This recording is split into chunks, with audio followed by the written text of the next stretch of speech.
चलिए जी, तो सही मायने में जो इस चैप्टर का नाम है वो है interpretation of statute, deed and documents. ठीक है, नहीं जी वो मैं अलग से कराता हूं। इंटरप्रिटेशन ऑफ, क्या बात है भाई, दो कमेंट एक साथ आ रहे हैं, डीड का डॉक्यूमेंट, स्टैट्यूट का और डॉक्यूमेंट्स का। ठीक है, देखिए जी सबसे पहले बात करते हैं what is the meaning of interpretation. Interpretation का मतलब होता है meaning of something and that application of the meaning. किसी भी चीज को जानना वो ट्रांसलेशन है, लेकिन जानकर उसे सिचुएशन पे लगाना वो इंटरप्रिटेशन है। तो interpretation is basically the mental representation of any provision. किसी भी वर्ड की मीनिंग जानना और उसे अप्लाई करना, दैट इज इंटरप्रिटेशन। इंटरप्रिटेशन आपको इस चैप्टर में तीन चीजों का पढ़ना है, एक स्टैट्यूट का, एक डीड का और एक डॉक्यूमेंट का। अगर स्टैट्यूट की बात करें तो इंग्लैंड में हम स्टैट्यूट वर्ड ज्यादा इस्तेमाल करते हैं। अगर आप बात करें इंडिया की तो इंडिया में हम लॉ वर्ड इस्तेमाल करते हैं। तो इंडिया में स्टैट्यूट वर्ड जो है वो इस्तेमाल ज्यादा नहीं होता, लॉ वर्ड इस्तेमाल होता है, क्योंकि ये इंटरप्रिटेशन में इंग्लैंड से कैरी ओवर है, इसलिए इस चैप्टर का नाम आज भी इंटरप्रिटेशन ऑफ स्टैट्यूट है। तो स्टैट्यूट मींस लॉ, वो लॉ जो कौन पास करेगा, लेजिस्लेचर। इंडिया में आपको पता है दो तरह की सरकारें कानून बना सकती है, भारत सरकार पार्लियामेंट के अंदर और राज्य सरकार विधानसभा के अंदर। तो पहले मैं ये चाहता हूं कि आपको इन चार शब्दों की मीनिंग बता दूं, फिर मैं इंटरप्रिटेशन शुरू करूं। मैंने आपको दो मीनिंग बता दी है। इंटरप्रिटेशन का मतलब क्या है, meaning of something and application of that meaning, interpretation. Statute का मतलब लॉ, जो है तो विधानसभा बनाएगा या पार्लियामेंट। अब आते हैं डीड में। Sir what is the meaning of deed? देखो यार, आप जमीन बेचते हैं, आप जमीन खरीदते हैं, डीड बनाई जाती है, सेल परचेज डीड। तो what is the meaning of deed? Deed is a formal legal document having legal effect. मतलब प्रॉपर तरीके से एक फॉर्मेट में बनती है डीड, और डीड को अगर आप कोर्ट में प्रेजेंट करते हैं तो it is admissible as a valid evidence. तो पहली बात तो फॉर्मल लीगल डॉक्यूमेंट है। अपने हिसाब से तो बनाओगे नहीं डीड कि लिखते हैं खून से स्याही ना समझना, लिखा है कब ज्यादा ही समझना। बेटे डीड तो बनेगी फॉर्मेट के हिसाब से, तो it is a formal legal document. दूसरी बात लिखा है having legal effect. What is the meaning of legal effect? Legal effect का मतलब है बच्चे कि it is admissible in the court. Admissible in the court. या तो deed as a main evidence काम करेगी। अब जैसे मैंने आपको जमीन बेची, इस बात का क्या प्रमाण है? सेल डीड, वो मेन एविडेंस है। कंपनी ने एक लोन लिया, प्रॉपर्टी मॉर्टगेज कर दी, तो प्रॉपर्टी मॉर्टगेज की तो चार्ज डीड बनेगी। चार्ज डीड भी एक एविडेंस है, लोन एग्रीमेंट भी एक एविडेंस है, बैंकर से कंफर्मेशन लोगे वो भी एक एविडेंस है। तो वहां पे डीड ना मेन एविडेंस नहीं है, डीड वहां सपोर्टिव एविडेंस है। तो कई बार डीड मेन एविडेंस के तौर पे भी काम करती है, कई बार डीड सपोर्टिव एविडेंस के भी तौर पे काम करती है। अगर मेन एविडेंस के तौर पे काम करेगी तो आप बोलेंगे क्रिएटिंग द एविडेंस, अगर सपोर्टिव के तौर पे काम करेगी तो आप बोलेंगे अफोर्डिंग द एविडेंस। बात आ रही है बच्चे डीड की समझ में? तो deed is a formal legal document having legal effect as creating the evidence और अफोर्डिंग द एविडेंस। ये डेफिनेशन है इंडियन स्टैम्प एक्ट की।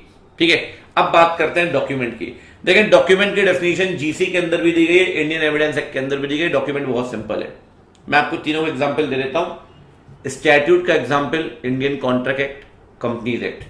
डीड का एग्जांपल चार्ज डीड, डीड का एग्जांपल सेल परचेज डीड जमीन के केस में। डॉक्यूमेंट का बेस्ट एग्जांपल मैं आपको दूं बच्चों, memorandum of association, article of association, this is a document. So what is the meaning of document? Document means where any matter is expressed. या तो आप वो मैटर बताओगे लेटर के माध्यम से, लेटर मतलब ABCD अल्फाबेटिकली, या बताओगे न्यूमेरिकली कि भाई हमारा टर्नओवर है 500 करोड़, तो 500 करोड़ क्या है, न्यूमेरिक मार्क्स। या पता चला आपने अपनी सेल्स रिपोर्ट दिखा दी पाई चार्ट बना के, तो पाई चार्ट क्या है, फिगर। तो कोई भी मैटर जो आपने एक्सप्रेस किया होगा बाय लेटर, बाय मार्क्स और बाय फिगर, क्यों एक्सप्रेस करेंगे? Why you are expressing the matter? Matter express करेंगे ताकि उस मैटर को रिकॉर्ड कर सकें, उसे एज एन एविडेंस रख सकें कि कल को जरूरत पड़ेगी कि क्या लिखा था उस रिपोर्ट में, क्या लिखा था मेमोरेंडम आर्टिकल में। For example, best general meeting हुई, मिनट्स बनाते हैं आप। मिनट्स क्या है? स्टैट्यूट है क्या? नहीं। मिनट डीड है क्या? नहीं। मिनट्स क्या है? डॉक्यूमेंट है। तो मिनट्स क्यों बनाते हैं? For the purpose of recording that matter की हां जीएम हुई थी। So any matter expressed by the means of, ठीक है, लेटर, फिगर और मार्क्स, क्यों? For the purpose of recording that matter, ठीक है। शुक्रिया जी प्रणीत भाई आपका बहुत बहुत, ठीक है। चलिए जी, अब एक बात बताएं, रोहन बच्चे मैं पढ़ाता हूं लेकिन मैं यहां नहीं पढ़ाता फाइनल को। अनअकैडमी में मेरा फाउंडेशन और इंटरमीडिएट का ही एग्रीमेंट है, मैं यहां फाउंडेशन इंटर को ही पढ़ाता हूं, ठीक है बच्चे, कोई दिक्कत नहीं है। अब मेरी बात समझे बच्चा बाड़ी।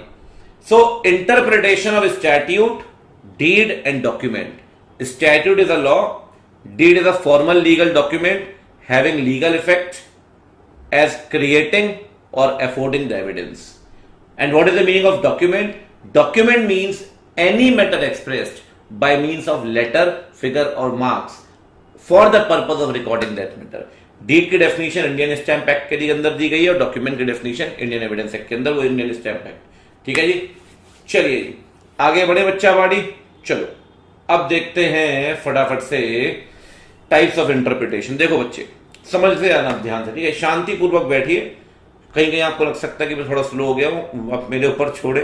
जो बच्चे मेरे से पहले पढ़ चुके उन्हें पता है मैं 2 घंटे का समय लूंगा, पूरा चैप्टर आपके हाथ में होगा 2 घंटे के बाद, ठीक है। देखिए टाइप्स ऑफ इंटरप्रिटेशन। इंटरप्रिटेशन के 2 वैज्ञानिक हैं जिन्होंने अपनी अपनी थ्योरीज दी हैं। एक वैज्ञानिक है जोलोविक्स और दूसरे वैज्ञानिक है फिट्जजेराल्ड। पहला है जोलोविक्स, ये पहले वैज्ञानिक है। दूसरे वैज्ञानिक है फिट्जजेराल्ड। वैज्ञानिक मतलब साइंटिस्ट नहीं, जिसके पास नॉलेज है, ठीक है। पहला वैज्ञानिक है जोलोविक्स। जोलोविक्स ने 2 थ्योरीज बताई। जोलोविक्स कहता है इंटरप्रिटेशन की पहली थ्योरी है लीगल, और लीगल इंटरप्रिटेशन 2 तरह के, समझते जाना बच्चे अब ध्यान से। पहला है ऑथेंटिक, जैसा लिखा है वैसा समझो, दिमाग लगाने की जरूरत नहीं है। इंटरप्रिटेशन सेक्शन के अंदर से ही आएगा क्योंकि लॉ कंप्लीट है, जैसा लिखा है वैसा समझो। लेकिन कई बार लॉ कंप्लीट नहीं होता। जैसे कि आप हिंदू मैरिज एक्ट पढ़े, वहां लिखा है कि 7 फेरे लेने होंगे। अगर शादी कंप्लीट करनी है वर वधू को तो 7 फेरे लेने पड़ेंगे। अब 7 फेरे किसके होंगे जी? अग्नि के। तो भाई अग्नि में क्या स्टडी मटेरियल जला दे क्या? अग्नि किससे जलेगी? सर अग्नि तो लिखी नहीं ना। अब वहां पे कस्टम है कि अग्नि होगी आम की लकड़ी से जलेगी। सर कई बार लॉ क्लियर नहीं होता। जब लॉ क्लियर नहीं होता, लॉ के शब्द क्लियर नहीं होते, तो हमें सेक्शन से बाहर जाना पड़ता है। हमें यह देखना पड़ता है कि कस्टम क्या चल रहा है, यूसेज क्या चल रहा है। तो कई बार हम ऑथेंटिक से बाहर निकलकर यूजुअल इंटरप्रिटेशन करते हैं। यूजुअल में इंटरप्रिटेशन सेक्शन से नहीं आएगा, इंटरप्रिटेशन आएगा कस्टम के हिसाब से, एज पर द कस्टम। या कई बार आपने देखा होगा डिसाइडेड केस पढ़ते हैं हम, बहुत बार पढ़ते हैं बेटे, बहुत बार पढ़ते हैं कि लॉ क्लियर नहीं है, चलो कोई डिसाइडेड केस होगा सुप्रीम कोर्ट का, वो देख लेते हैं।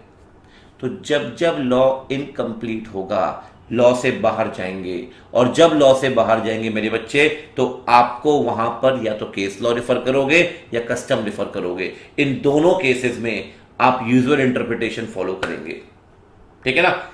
जब सेक्शन से इंटरप्रिटेशन होगा ऑथेंटिक, जब सेक्शन से बाहर जाकर या तो कस्टम रेफर करोगे कि 7 फेरे किसके? अग्नि के। अग्नि किससे जलेगी? आम की लकड़ी से, कस्टम, ठीक है बच्चे। ये पहला है लीगल। दूसरा है डॉक्ट्राइनल। डॉक्ट्राइनल में ना बच्चे पहला होता है ग्रामेटिकल। ग्रामेटिकल में होता है एंड और। शैल में, अभी हम आगे वही पढ़ने वाले हैं। कई बार इंटरप्रिटेशन में ये सारे कीवर्ड्स आपकी हेल्प करते हैं। एंड कंजंक्टिव है और डिसजंक्टिव है, शैल मैंडेटरी है और डिस्क्रिशनरी है। बहुत डिटेल में पढ़ेंगे लेकिन थोड़ी देर बाद। तो ये ग्रामेटिकल इंटरप्रिटेशन है। और एक होता है लॉजिकल। लॉजिकल में क्या होता है बेटे कि आपको ना लॉजिक्स लगाने पड़ते हैं, क्योंकि लॉ इनकम्प्लीट है। हो सकता है कोई कस्टम भी ना हो सकता है कि कोई केस लॉ भी ना हो। तब इंटरप्रिटेशन करने वाले व्यक्ति को वहां पर बच्चे पार्टी ध्यान रखना, लॉजिक्स और माइंड लगाना पड़ेगा कि जो बेस्ट सूटेबल होगा। मैंने इसमें एक एग्जांपल देता हूं फ्रांस का। उसमें एक पर्सन ने सुसाइड किया, इंश्योरेंस पॉलिसी ने इंश्योरेंस कंपनी ने उसकी बीवी को मना कर दिया कि क्लेम नहीं मिलेगा। बोले क्यों नहीं मिलेगा? बोले वो पर्सन जेल में था, रंजिश थी किसी परिवार के साथ। बोले वो रोड में निकला ही क्यों जब उसकी दुश्मनी थी? तो अब दुश्मनी थी तो निकला ही क्यों? वो तो मार ही देते उसको। इंश्योरेंस कंपनी ने क्लेम रिजेक्ट कर दिया। वो विडो कोर्ट गई, कोर्ट ने इंश्योरेंस कंपनी से बोला पागल हो क्या आप? सुसाइड का मतलब होता है वो पर्सन जो अपनी डेथ का डायग्राम खुद बनाएगा, जो अपनी डेथ की डिजाइनिंग खुद करेगा। क्या उस व्यक्ति ने डेथ की डिजाइनिंग खुद की है? नहीं। वो तो आराम से जेल से निकला बेल पे बाहर, जैसे ही रोड पे निकला किसी ने मार दिया। कोर्ट ने वहां लॉजिकल इंटरप्रिटेशन लगाया। तो लॉजिकल मतलब है जब क्लैरिटी नहीं मिल रही है तो आपको लॉजिक्स लगाने पड़ेंगे। तो मेरे भाई यहां पे ध्यान रखना, जोलोविक्स ने दो इंटरप्रिटेशन बताए, यूजुअल और डॉक्ट्राइनल। यूजुअल में एक है ऑथेंटिक, दूसरा है यूजुअल और लीगल में, और डॉक्ट्राइनल में ग्रामेटिकल और लॉजिकल। ये किसकी थ्योरीज है? ये जोलोविक्स की थ्योरी है। ठीक है बेटे, पढ़ाई कर लो आप शिनचैन। ठीक है बेटे, अभी बुलाते हैं, अभी सबको बुलाते हैं, निंजा हथौड़ी से लेकर नोबिता तक सबको बुलाते हैं बेटे। ठीक है, फिर आपको हेलीकॉप्टर बना के उड़ाएंगे। आ जाओ बच्चे, पढ़ाई कर लो, कोई दिक्कत नहीं। देखो इंटरप्रिटेशन फिट्जजेराल्ड। फिट्जजेराल्ड ना बहुत क्लियर है बच्चे, ध्यान से सुनना। फिट्जजेराल्ड ना बहुत क्लियर है। फिट्जजेराल्ड कहता है इंटरप्रिटेशन के प्राथमिक तौर पे, प्राइमरी लेवल पे दो सेग्रीगेशंस हैं। एक है लिटरल और एक है फंक्शनल। इसे मैं रीजनेबल भी कह सकता हूं। यहां पर रीजनेबल समझना बच्चे ध्यान से भी थोड़ा। जिसे जोलोविक्स ऑथेंटिक कह रहा था उसे फिट्जजेराल्ड ने लिटरल बोल दिया। लिटरल बोल दिया। जिसे जोलोविक्स यूजुअल प्लस लॉजिकल बोल रहा था उसे फिट्जजेराल्ड ने फंक्शनल बोल दिया। मतलब फिट्जजेराल्ड ने बेसिस दो बताए, मेन, एक लिटरल और एक फंक्शनल, और जोलोविक्स लीगल के अंदर दो, डॉक्ट्राइनल के अंदर दो। समझना आप ध्यान से। पहले बात करते हैं फिट्जजेराल्ड की। फिट्जजेराल्ड कहता है सर लॉ की लैंग्वेज क्लियर है, प्लेन है, क्लैरिटी है। अगर सेक्शन से सब कुछ समझ में आ रहा है तो बाहर क्यों जाओगे मेरे बच्चे? सेक्शन से बाहर जाने की जरूरत ही क्या है? अगर सेक्शन कंप्लीट है तो आप सेक्शन को देख के ही इंटरप्रिटेशन करिए। जितना लिखा है उतना समझो, दिमाग लगाने की जरूरत नहीं है। कहां पर? लिटरल इंटरप्रिटेशन में। This is the primary rule of interpretation, जो कहता है जो लॉ में लिखा है वही फाइनल है। Only read the words, only read the words, no logic shall be applied. लेकिन एक बात बताओ बच्चों मुझे, क्या लॉ की लैंग्वेज हमेशा क्लियर होती है? आपने भी कुछ तो लॉ पढ़ा ही होगा, कंपनी लॉ पढ़ा होगा, कुछ लॉ पढ़ा होगा। क्या लॉ की लैंग्वेज हमेशा क्लियर होती है? नहीं। जब अभी मैं पढ़ाऊंगा आपको, जब लॉ की लैंग्वेज क्लियर ना हो तो समझने के लिए लॉ के बाहर जाना पड़ेगा, जाना तो पड़ेगा ना। जैसे कि एग्जाम्पल, सेक्शन 105 कहता है कंपनी एक्ट का कि प्रॉक्सी के पास कोई अधिकार नहीं है बोलने का मीटिंग में। He has no right in the GM. अब दिमाग डाउट आता है यार, क्या राइटिंग में ओपिनियन दे सकता है क्या? क्योंकि बोलने का तो अधिकार है नहीं उसके पास। क्या राइटिंग में ओपिनियन दे सकता है क्या? क्योंकि बोलने का तो अधिकार है नहीं उसके पास। मेरे बच्चे, अगर आप लिटरल इंटरप्रिटेशन करिए, लिटरल, तो जैसा लिखा है वैसा समझो। इसका मतलब वो बोल तो नहीं सकता, लेकिन अपनी ओपिनियन राइटिंग में दे सकता है। जितना लिखा है उतना समझो। लेकिन यार फिर ना डाउट होता है, फिर लगता है यार क्लैरिटी नहीं है इस प्रोविजन में, इस प्रोविजन में क्लैरिटी नहीं है। जब प्रोविजन इनकम्प्लीट है, जब लॉ की लैंग्वेज प्लेन नहीं है, जब आपको वेगनेस लग रही है, तो आप शब्दों से नहीं समझ पाओगे। आपको लॉ मेकर का इंटेंशन देखना पड़ेगा। और लॉ मेकर का इंटेंशन क्या है कि प्रॉक्सी की दखलंदाजी नहीं चाहिए मीटिंग में। लॉ मेकर का इंटेंशन क्या है कि प्रॉक्सी का इंटरफेरेंस मीटिंग के अंदर नहीं चाहिए। When the language of the law is not clear, the words are not plain, you will see the intent of the lawmaker कि प्रोविजन बनाया क्यों।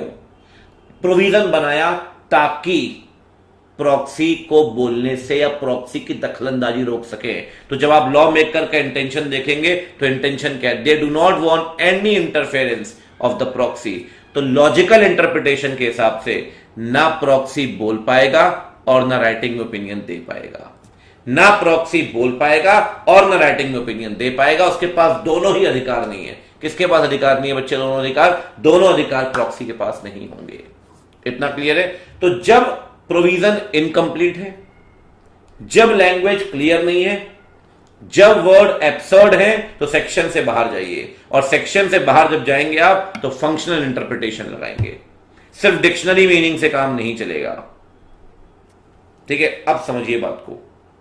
दो इंटरप्रिटेशन हो गए फिट्जजेराल्ड के। अभी मैं उसमें टिका हुआ हूं, उसमें मैं अभी आगे बढ़ूं उससे पहले दो तीन बातें आपको बताना चाहता हूं। ठीक है,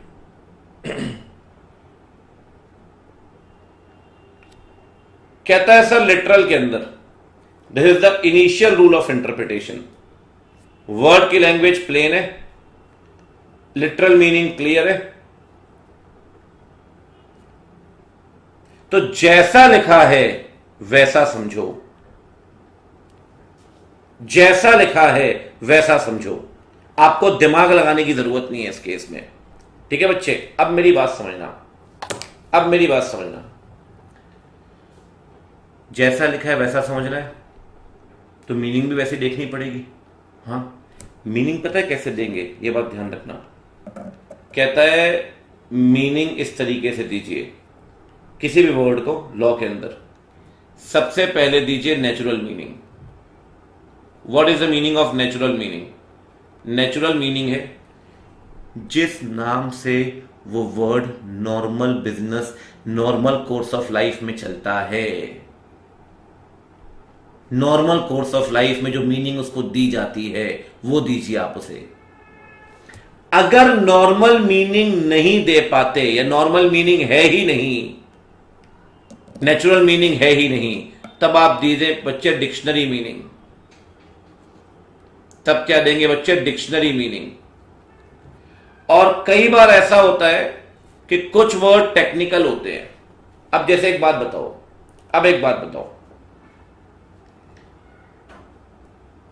आईटी एक्ट पढ़ रहे हो आप, आईटी एक्ट में चिप वर्ड लिखा है या चिप्स वर्ड लिखा है। अब चिप का नॉर्मल नेचुरल मीनिंग क्या है? बोले मेरे lips, I love uncle chips. Natural meaning तो यही है ना। लेकिन बेटे वो आईटी एक्ट के अंदर लिखा है, जब कोई वर्ड किसी पर्टिकुलर ट्रेड या बिजनेस से कनेक्टेड है, टेक्निकल मीनिंग देनी पड़ेगी, although that meaning is different from the popular meaning.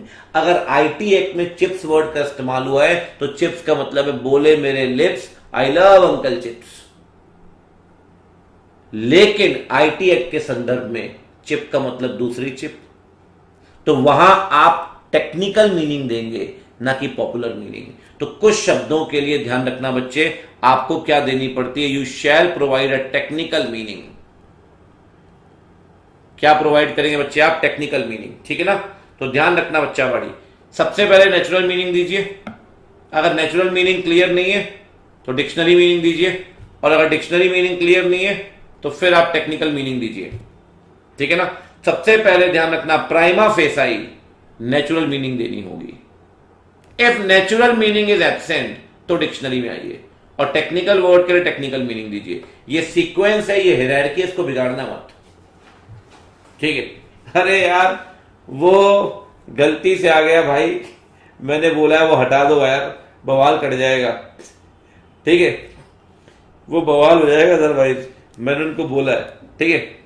तो सबसे पहले आप नेचुरल मीनिंग दीजिए, अगर किसी टेक्निकल वर्ड से कनेक्टेड है तो टेक्निकल मीनिंग भी देनी पड़ेगी, कोई दिक्कत नहीं है, ठीक है जी। आगे बढ़े, अब मेरी बात सुने जरा। अब आते हैं रीजनेबल कंस्ट्रक्शन में, सुनना बच्चे ध्यान से। रीजनेबल मतलब फंक्शनल। सबसे पहले लिटरल मीनिंग लगानी है आपने, लिटरल। अगर अगर अगर ऑर्डिनरी मीनिंग क्लियर नहीं है, लिटरल पर्पस फेल कर जाता है। अगर शब्दों में कंफ्यूजन है, अगर क्लैरिटी नहीं है, तो इंटरप्रिटेशन होगा as per the spirit of law. आपको ध्यान रखें बच्चे, intent of the law maker देखना है, सिर्फ डिक्शनरी मीनिंग पे भरोसा करना काफी नहीं होगा। The intent of the statute would be given proper weight then the mere words. शब्दों तक सीमित नहीं होगा। जैसे प्रॉक्सी के केस में हमने इंटेंशन लगाया कि यार प्रॉक्सी की दखलंदाजी रोकना चाहता है, तो प्रॉक्सी ना बोल सकता है ना राइटिंग में ओपिनियन दे सकता है, ना बोल सकता है ना राइटिंग में ओपिनियन दे सकता है, क्योंकि आपने इंटेंशन देखी है लॉ मेकर की। जब लिटरल फेल कर जाए तो फिर फंक्शनल लगाओ। लिटरल में शब्दों को देखो, फंक्शनल में इंटेंशन देखो। एक केस बड़ा मस्त है यहां पे, उसमें क्या होता है, लॉ में लिखा होता है, अगर आपने किसी पर्सन को इम्पर्सोनेट किया, मतलब फर्जी वोटिंग की इलेक्शंस में जाके, जिसके पास राइट टू वोट है, मान लो ए के पास राइट टू वोट है, बी उसकी जगह फर्जी वोटिंग करने चला गया, फेक वोटिंग, और पकड़ा गया, तो बी अरेस्ट हो जाएगा, ठीक है। ऐसे ही कुछ हुआ, बी गया, पकड़ा गया फर्जी वोटिंग करते हुए। मान लो फर्जी वोटिंग कर रहा था वो ए के बिहाफ में, पता चला कि ए तो मर गया, उसे कोर्ट में पेश किया। पता है एक बी क्या बोलता है, बी कहता जज साहब आपके लॉ में लिखा है, आपके लॉ में लिखा है, अगर आप किसी ऐसे पर्सन की जगह वोट करते हैं जिसके पास राइट टू वोट है, तो आप लायबल होंगे, तो आप लायबल होंगे। किसी ऐसे पर्सन की जगह आप वोट करते हैं जिसके पास राइट टू वोट है। आप मुझे बताइए, क्या एक तो मर चुका है, क्या उसके पास राइट टू वोट है? नहीं, तो मैंने क्राइम थोड़ी किया है। टाटा बाय बाय जज साहब, मैं चला। जज कह रहा रुक जा बेटे, एक मिनट रुक जा, तूने तो लॉ की लैंग्वेज ही पकड़ ली, तूने तो लॉ की लैंग्वेज ही पकड़ ली। जज पता है वहां क्या करेगा, लॉ मेकर का इंटेंशन देखेगा। जब लॉ मेकर का इंटेंशन देखा तो पता लगा लॉ मेकर चाहता है फर्जी वोटिंग नहीं होनी चाहिए, और बी कहीं ना कहीं कर तो फर्जी वोटिंग ही रहा था, तो बी को लायबल ठहरा दिया। सिर्फ लॉ की लैंग्वेज देखी आपने तो बी बच जाता बेटे। इसीलिए आपको सेक्शन से बाहर निकलना पड़ेगा, लॉ मेकर का इंटेंट देख के लायबल ठहराना पड़ेगा, ठीक है ना। व्हाइटले वर्सेस चैपल के केस में, और बाकी तो मैंने आपको बताया, एग्जाम्पल मैंने आपको प्रॉक्सी का दिया है। तो कभी आपसे रीजनेबल कंस्ट्रक्शन पूछ लेना तो प्रॉक्सी एग्जाम्पल लगा सकते हैं, व्हाइटले वर्सेस चैपल का केस लगा सकते हैं आप, ठीक है। आगे बढ़ते हैं सर, अब आते हैं हार्मोनियस में। सुनिए ध्यान से, कई बार सेक्शंस की लड़ाई होती है आपस में, बिल्कुल होती है जी। सेक्शंस की लड़ाई कैसे होगी वो सुनिए। एक सेक्शन के दो प्रोविजन, दो अलग अलग प्रोविजंस लेकिन स्टैट्यूट सेम है। कंपनी एक्ट के दो सेक्शन भिड़ गए आपस में, एक सेक्शन के दो प्रोविजन, एक एक्ट के दो सेक्शन, दो अलग अलग एक्ट के दो अलग अलग सेक्शन। कंपनी एक्ट तो सेबी भिड़ गया आपस में। एक सेक्शन के दो प्रोविजन, एक एक्ट के दो सेक्शन, दो अलग अलग एक्ट के दो अलग अलग सेक्शन। तीन तरह के कॉन्फ्लिक्ट हो सकते हैं। अगर आप कॉन्ट्राडिक्शन देखते हैं लॉ के बीच में, तो अपने को यह नहीं करना कि किसी को जिताना है किसी को हराना है, किसी को जिताना है किसी को हराना है। मतलब लड़ाई हो रही दो लोगों के बीच में, चिंटू की और पिंटू की। चिंटू के पास पहुंच गए, बोले आओ दोनों मिलकर पिंटू को पीटेंगे, कहानी खत्म, लड़ाई खत्म, ta-ta bye bye, take care. ऐसा मत करो भाई। अगर सेक्शंस आपस में लड़ रहे हैं, हार्मोनी डेवलप करो। आप प्रयास करो कि सारे प्रोविजन साथ साथ में चलें, उनका कॉम्प्रोमाइज कराओ कि तू भाई अपनी मांगे कुछ कम कर ले, तू अपनी मांगे कुछ कम कर ले। हार्मोनी डेवलप करो कि दोनों सेक्शन साथ में चले।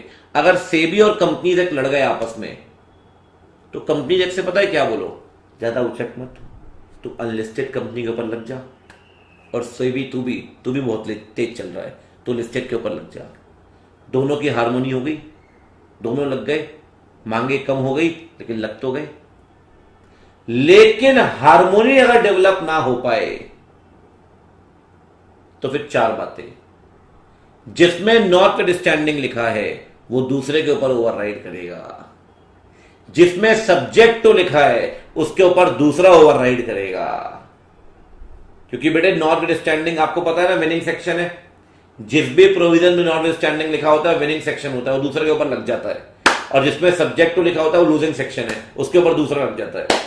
जिसमें नॉटविथस्टैंडिंग लिखा है वो दूसरे के ऊपर लगेगा, और जिसमें सब्जेक्ट तो लिखा है उसके ऊपर दूसरा लगेगा। अगर दोनों में कुछ नहीं लिखा तो जो बाद में आया है एक प्रोविजन 2015 का और एक 2019 का, 19 वाला प्रोविजन 15 पे लग जाएगा। और अगर दोनों साथ में आए हैं तो जो बाद में एक्ट में लिखा है, अगर 43 की लड़ाई 110 से हो गई और दोनों ही 2014 में आए हैं सेम डेट पे, तो 110 जीतेगा 43 से। ये निर्णायक फैसला होगा। चार हैं, चार। तो इस केस में, चारों के केस में बच्चे ध्यान रखिए, चार केस में सीक्वेंस नहीं बिगाड़नी है। सबसे पहली सीक्वेंस क्या होगी? सबसे पहली सीक्वेंस होगी कि नॉटविथस्टैंडिंग जहां लिखा है वो ओवरराइड कर जाएगा, ठीक है। दूसरी सीक्वेंस क्या होगी? जहां सब्जेक्ट तो लिखा है दूसरा उसके ऊपर ओवरराइड कर जाएगा। और दोनों में कुछ भी नहीं लिखा तो जो बाद में आया है वो ओवरराइड करेगा, और दोनों साथ में आए हैं तो जो बाद में लिखा है या अमेंड हुआ है वो ओवरराइड करेगा। Appearing letter in the act, ठीक है ना, जो बाद में लिखा है वो ओवरराइड करेगा। ये कब होगा बच्चे? ये तब होगा जब लड़ाई है। किसके बीच में लड़ाई है? एक सेक्शन के दो प्रोविजंस, एक लॉ के दो अलग अलग सेक्शन, दो अलग अलग लॉ के दो अलग अलग सेक्शंस। एक सेक्शन के दो प्रोविजन, दो अलग अलग सेक्शंस लेकिन स्टैट्यूट सेम है, दो अलग अलग स्टैट्यूट के दो अलग अलग सेक्शंस, ठीक है जी। चलिए, तो सबसे पहला हमारा कर्तव्य क्या है? किसी को जिताना किसी को हराना नहीं है। हमारा कर्तव्य सबको साथ लेके चलो। लेकिन अगर ना मान पाए तो फिर चार बातें, नॉटविथस्टैंडिंग सब्जेक्ट टू पे, नहीं तो सब्जेक्ट टू इस पे, ठीक है ना, और जो बाद में आया है वो दोनों साथ में, जो बाद में लिखा है वो। ये तीसरा नियम है बच्चे, इसे बोलते हैं हार्मोनियस कंस्ट्रक्शन, ठीक है। अब आते हैं बेनिफिशियल कंस्ट्रक्शन में। इसके तो बहुत सारे नाम है यार। इसका एक नाम है हेडन्स रूल, इसका एक नाम है मिस्चीफ रूल, इसका एक नाम है परपजिव कंस्ट्रक्शन। कहता क्या है? कई बार क्या होता है बेटे कि लॉ में ना डिफेक्ट होता है, उस डिफेक्ट को सरकार ठीक करती है ताकि जो लूपहोल निकल रहे हैं वो लूपहोल बंद कर सके। जैसे पहले क्या होता था कि स्वेट इक्विटी, खुद ही कंपनी बनाई, अपने आप को स्वेट इक्विटी शेयर इशू कर दिए और उसे मनचाहे दाम पे बेच दिया मार्केट में, 1 करोड़ 2 करोड़ में। बिका तो नहीं ना वो हुआ क्या? जो ब्लैक का व्हाइट करते हैं उससे व्हाइट ले लिया और उसे अंडर टेबल ब्लैक दे दिया आपने और 2-3% कमीशन दे दी, तो जो आपके पास 2 करोड़ रुपए ब्लैक मनी पड़ी थी वो आपने वाइट करा ली। कल को डिपार्टमेंट का नोटिस आया आपके पास कि जी आपके पास 2 करोड़ कहां से आए, तो आपने बोला जी मैंने स्वेट इक्विटी शेयर बेचे हैं। डिपार्टमेंट बोलेगा इतने के शेयर? बोले जी मेहनत की है मैंने, तराजू है आपके पास तो तौल लो मेहनत को और शेयर को, और स्वेट इक्विटी शेयर का तो वैसे कोई मापदंड नहीं है। हाँ वैल्यूएशन होता है जब आईपीआर देते हैं, मेहनत का तो कोई आईपीआर है नहीं।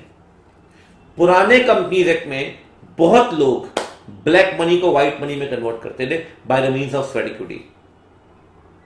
नया कंपनीज एक्ट आया ना, 3 साल का लॉक इन पीरियड लगा दिया।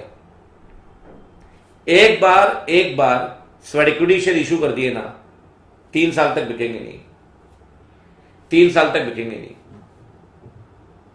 तो बिक ही नहीं सकते ना, कर लो अपनी मनी कन्वर्ट। ठीक ऐसे ही एक एडिशनल डायरेक्टर कंसेप्ट था पुराने कंपनी एक्ट में। होता क्या था, जैसे आप जनरल मीटिंग में रिजेक्ट हो गए तो आप डायरेक्टर तो बन नहीं सकते, तो बोर्ड मीटिंग में आपको एडिशनल डायरेक्टर बनाया जाएगा। ठीक है, नया कंपनी एक्ट में पता है क्या लिखा है? जो आदमी जीएम में रिजेक्ट हो चुका है वो बोर्ड मीटिंग में एडिशनल डायरेक्टर नहीं बन सकता। अरे जब तुझे मेंबर रिजेक्ट कर ही चुके हैं तो मुंह उठा के फिर क्यों आ गया? नहीं बिल्कुल ही बेशरम है क्या? जब कोई बात ही नहीं कर रहा, कोई को पूछ ही नहीं रहा, तो क्यों घुसा हुआ जबरदस्ती? निकल। लेकिन वो तो कह रहा नहीं मुझे डायरेक्टर बनना है। तो पुराने कंपनीज एक्ट में रिजेक्टेड डायरेक्टर बन जाता था एडिशनल डायरेक्टर, लेकिन नए कंपनीज एक्ट में रिजेक्टेड व्यक्ति डायरेक्टर नहीं बन सकता जीएम में। तो लॉ को चेंज कर दिया, लूप होल खत्म कर दिया। स्वेट इक्विटी शेयर का भी लूप होल खत्म, इसका भी लूप होल खत्म।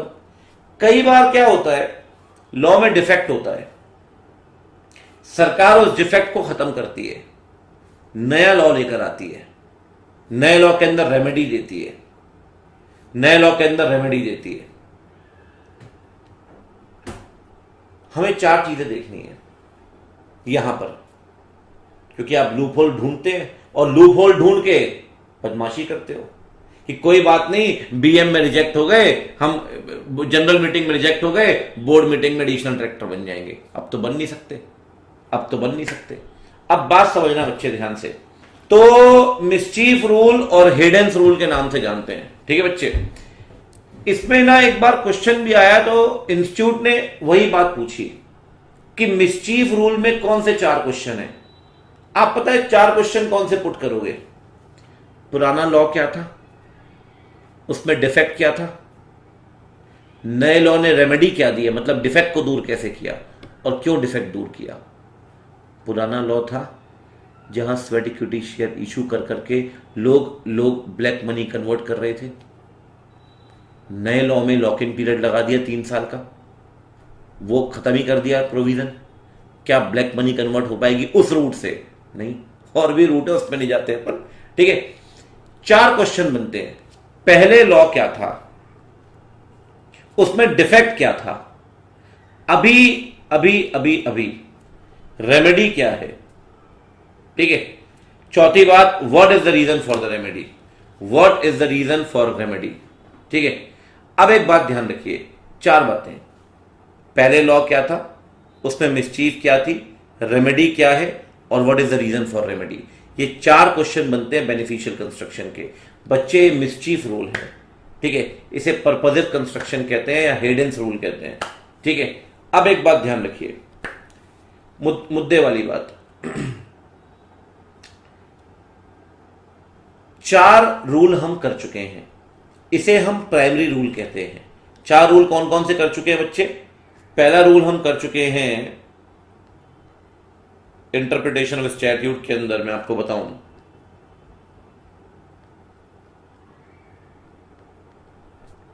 Literal rule.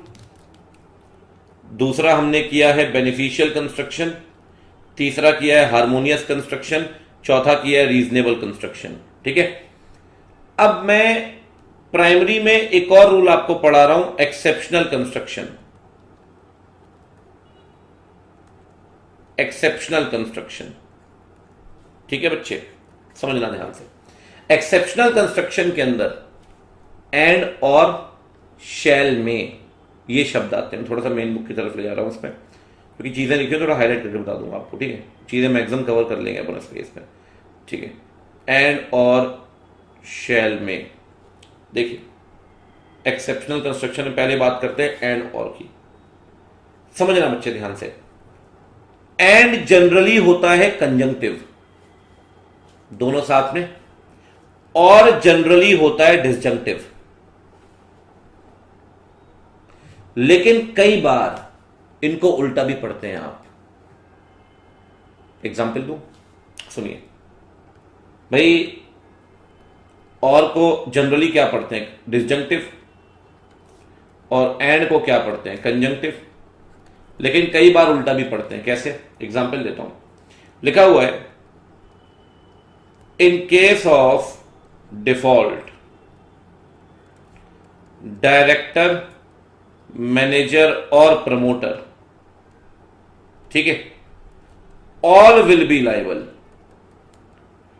अब एक बात बताओ बेटे, यहां लिख दिया ऑल, यहां लिख दिया ऑल, अब यहां ऑल लिख दिया बेटे, तो ऑल के केस में डायरेक्टर, मैनेजर, प्रमोटर तीनों लायबल होंगे।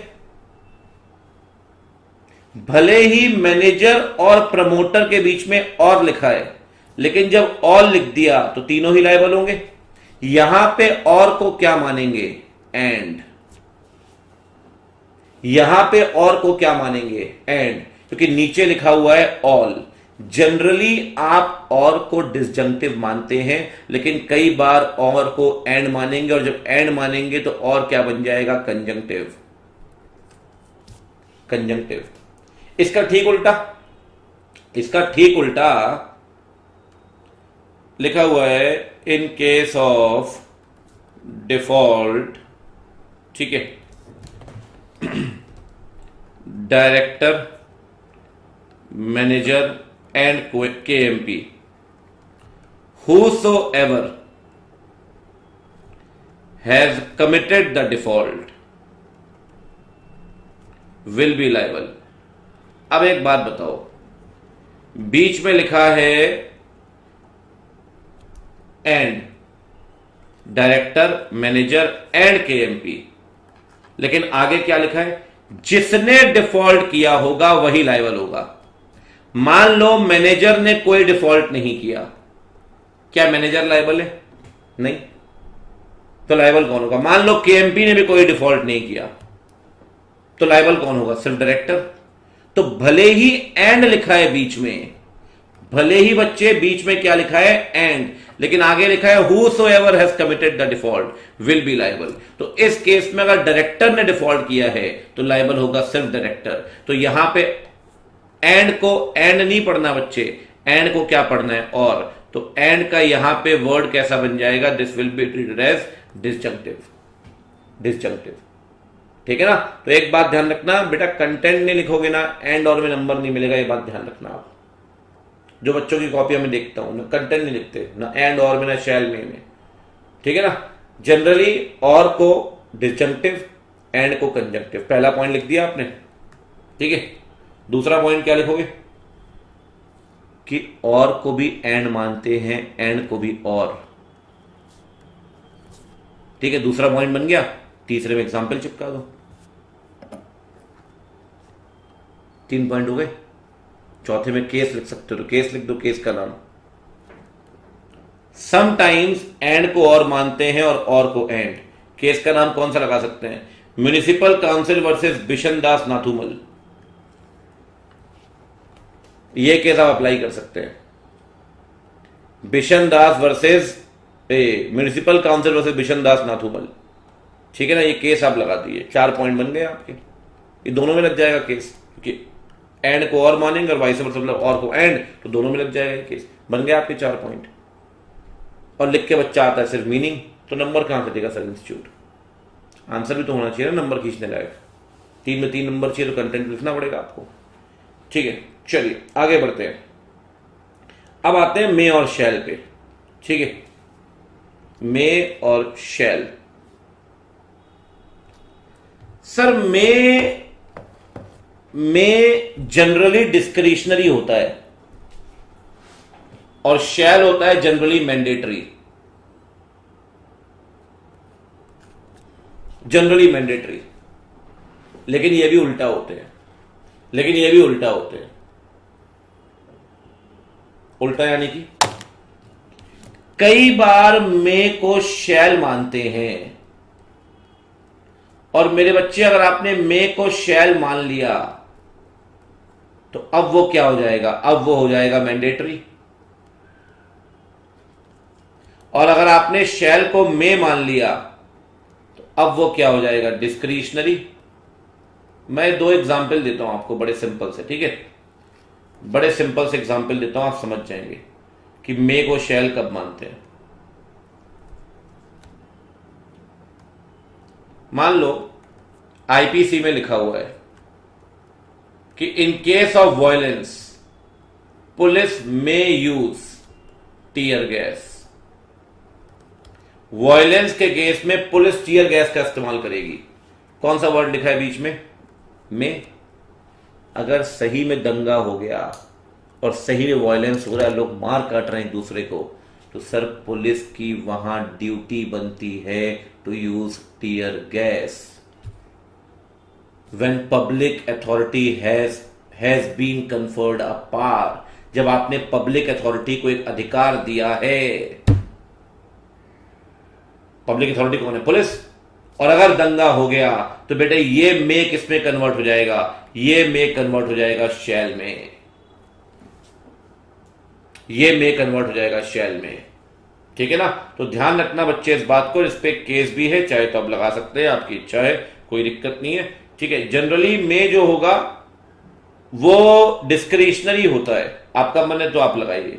Provisions are directory, they are not mandatory, ठीक है?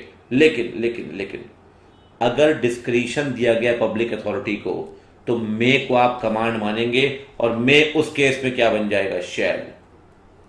मे उस केस में क्या बन जाएगा? शैल।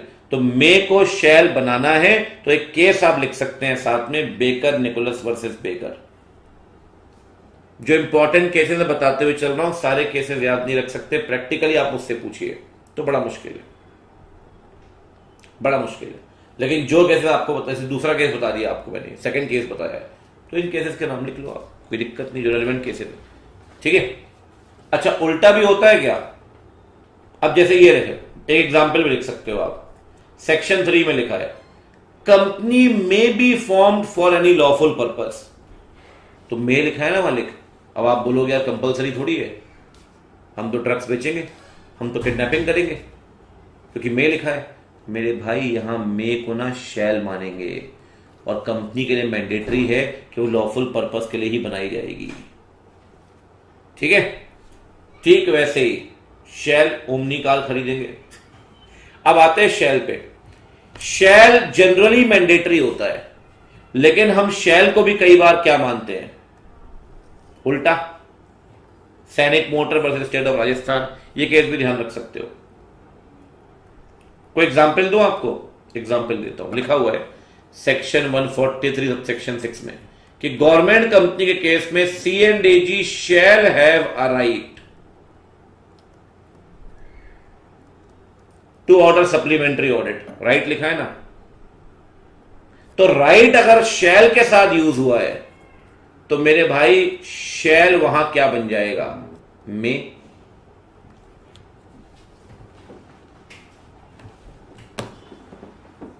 क्या जरूरी है कि C&AG सप्लीमेंट्री ऑडिट ऑर्डर करेगी? नहीं, उसकी इच्छा है सर। जब राइट लिखा होगा तो शैल बन जाएगा में। जब पब्लिक अथॉरिटी के पास कोई अधिकार दिया गया होगा तो में बन जाएगा शैल। ये एग्जाम्पल आप दोनों यूज कर सकते हैं कि शैल में शैल का। भाई में शैल कब बन सकता है? और पुलिस वाला एग्जाम्पल दिया, पुलिस में यूज टीयर गैस, वायलेंस हो गई तो police shall use tear gas. और शैल लिखा है C&AG के पास राइट होगा तो राइट है, तो मतलब में है, ठीक है भाई? ये छोटे छोटे प्रोविजंस हैं, इस पे गौर करना बहुत जरूरी होता है। इस पे जनरली हम ध्यान देते नहीं, और 3-3 नंबर के जाते हैं, बहुत दिक्कत देते हैं एग्जाम में, ठीक है? चलिए अब मैं आपको एक चीज बताने वाला हूं, वो है नॉटविथस्टैंडिंग सब्जेक्ट टू। देखो जी,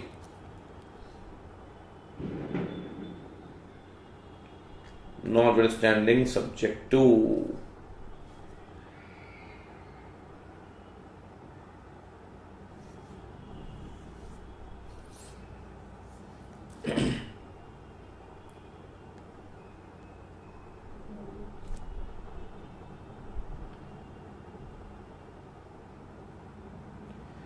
अगर किसी भी वर्ड में नॉटविथस्टैंडिंग लिखा है, नॉटविथस्टैंडिंग लिखा है, हाँ इलेबोरेट कर सकते हो, कोई दिक्कत नहीं एग्जाम्पल लिख के, ठीक है भाई, लिखना तो पड़ेगा ही, ठीक है। नॉटविथस्टैंडिंग लिखा है, नॉटविथस्टैंडिंग लिखने से प्रोविजन विनिंग बन जाता है। जिस भी प्रोविजन में आपने नॉटविथस्टैंडिंग लिख लिया, वो प्रोविजन दूसरे के ऊपर ओवरराइड करेगा। तो हम कई बार ये कहते हैं, जिस प्रोविजन में आप नॉटविथस्टैंडिंग लिखते हो ना, वो प्रोविजन कहलाता है non obstante clause. Non obstante clause, तो इसका मतलब अगर प्लेन प्रोविजन और नॉन ऑब्स्टेंट क्लॉज के बीच में लड़ाई हो गई तो जीतेगा कौन? Non obstante clause. जीतेगा कौन? नॉन ऑब्स्टेंट क्लॉज, ठीक है ना। चलिए, अच्छा सब्जेक्ट टू जो है वो उल्टा है, सब्जेक्ट टू के ऊपर दूसरा वाला ओवरराइड कर जाएगा। तो अगर किसी प्रोविजन में सब्जेक्ट टू लिखा है, सब्जेक्ट टू का मतलब है कि अदर प्रोविजन विल प्रिवेल, ठीक है। चलिए जी आगे बढ़ते हैं। एक होता है, आपने शायद सुना हो, विदाउट प्रेजुडाइस। इसका मतलब क्या होता है, जैसे आप सेक्शन 447 पढ़ें, उसमें पता है क्या लिखा होता है? 447 फ्रॉड का सेक्शन है, उसमें लिखा होगा without prejudice to any penalty, to any liability, whether under this act और एनी अदर लॉ। कोई भी पेनाल्टी किसी भी सेक्शन में, कोई लाइबिलिटी किसी भी सेक्शन में दी गई हो। फॉर एग्जाम्पल, ऑडिटर फ्रॉड करता है ना, तो सेक्शन 140 सब सेक्शन 5 कहता है कि एनसीएलटी उसे हटा सकता है।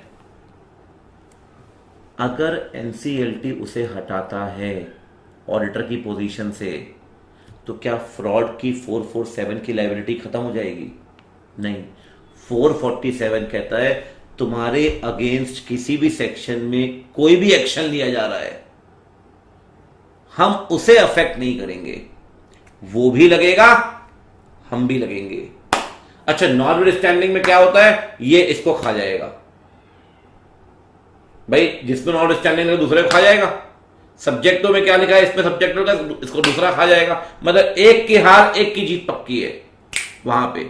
यहां किसी की हार किसी की जीत नहीं है। अगर विदाउट प्रेजुडाइस लिखा है तो कहता है हम बाकी प्रोविजंस का भी पूरा सम्मान करते हैं। अगर एनसीएलटी हटाना चाहता है, हटाए ऑडिटर को, हमारी फ्रॉड की पेनाल्टी लगेगी, ऑडिटर हटेगा भी और पेनाल्टी भी झेलेगा। आ रही बात समझ में? तो 447 किसी और को डिस्टर्ब नहीं करता, वो कहता है तुम भी लगो हम भी लगेंगे। तो विदाउट प्रेजुडाइस का मतलब होता है कोई और प्रोविजन अगर इफेक्टिव हो रहा है तो हम उसे खराब नहीं करेंगे, ठीक है जी। चलिए, ये तो हो गया डन। अब आगे बढ़ते हैं सर। अब आते हैं जी सेकेंडरी रूल्स में। ये तो बड़े इंटरेस्टिंग रूल है, बाकी सब तो हो गए। सेकेंडरी रूल 3 करने हैं जी। एडजुडियम जेनरिस, नोसाइट्रा एसवाइस, कॉन्टेम्पोरानी एक्सपोसिटियो, ठीक है। पहले करते हैं एडजुडियम जेनरिस को। बताना मुझे, मैं आपको थोड़ा केस की तरफ ले जाता हूं। एडजुडियम जेनरिस, नोसाइट्रा एसवाइस, कॉन्टेम्पोरानी एक्सपोसिटियो।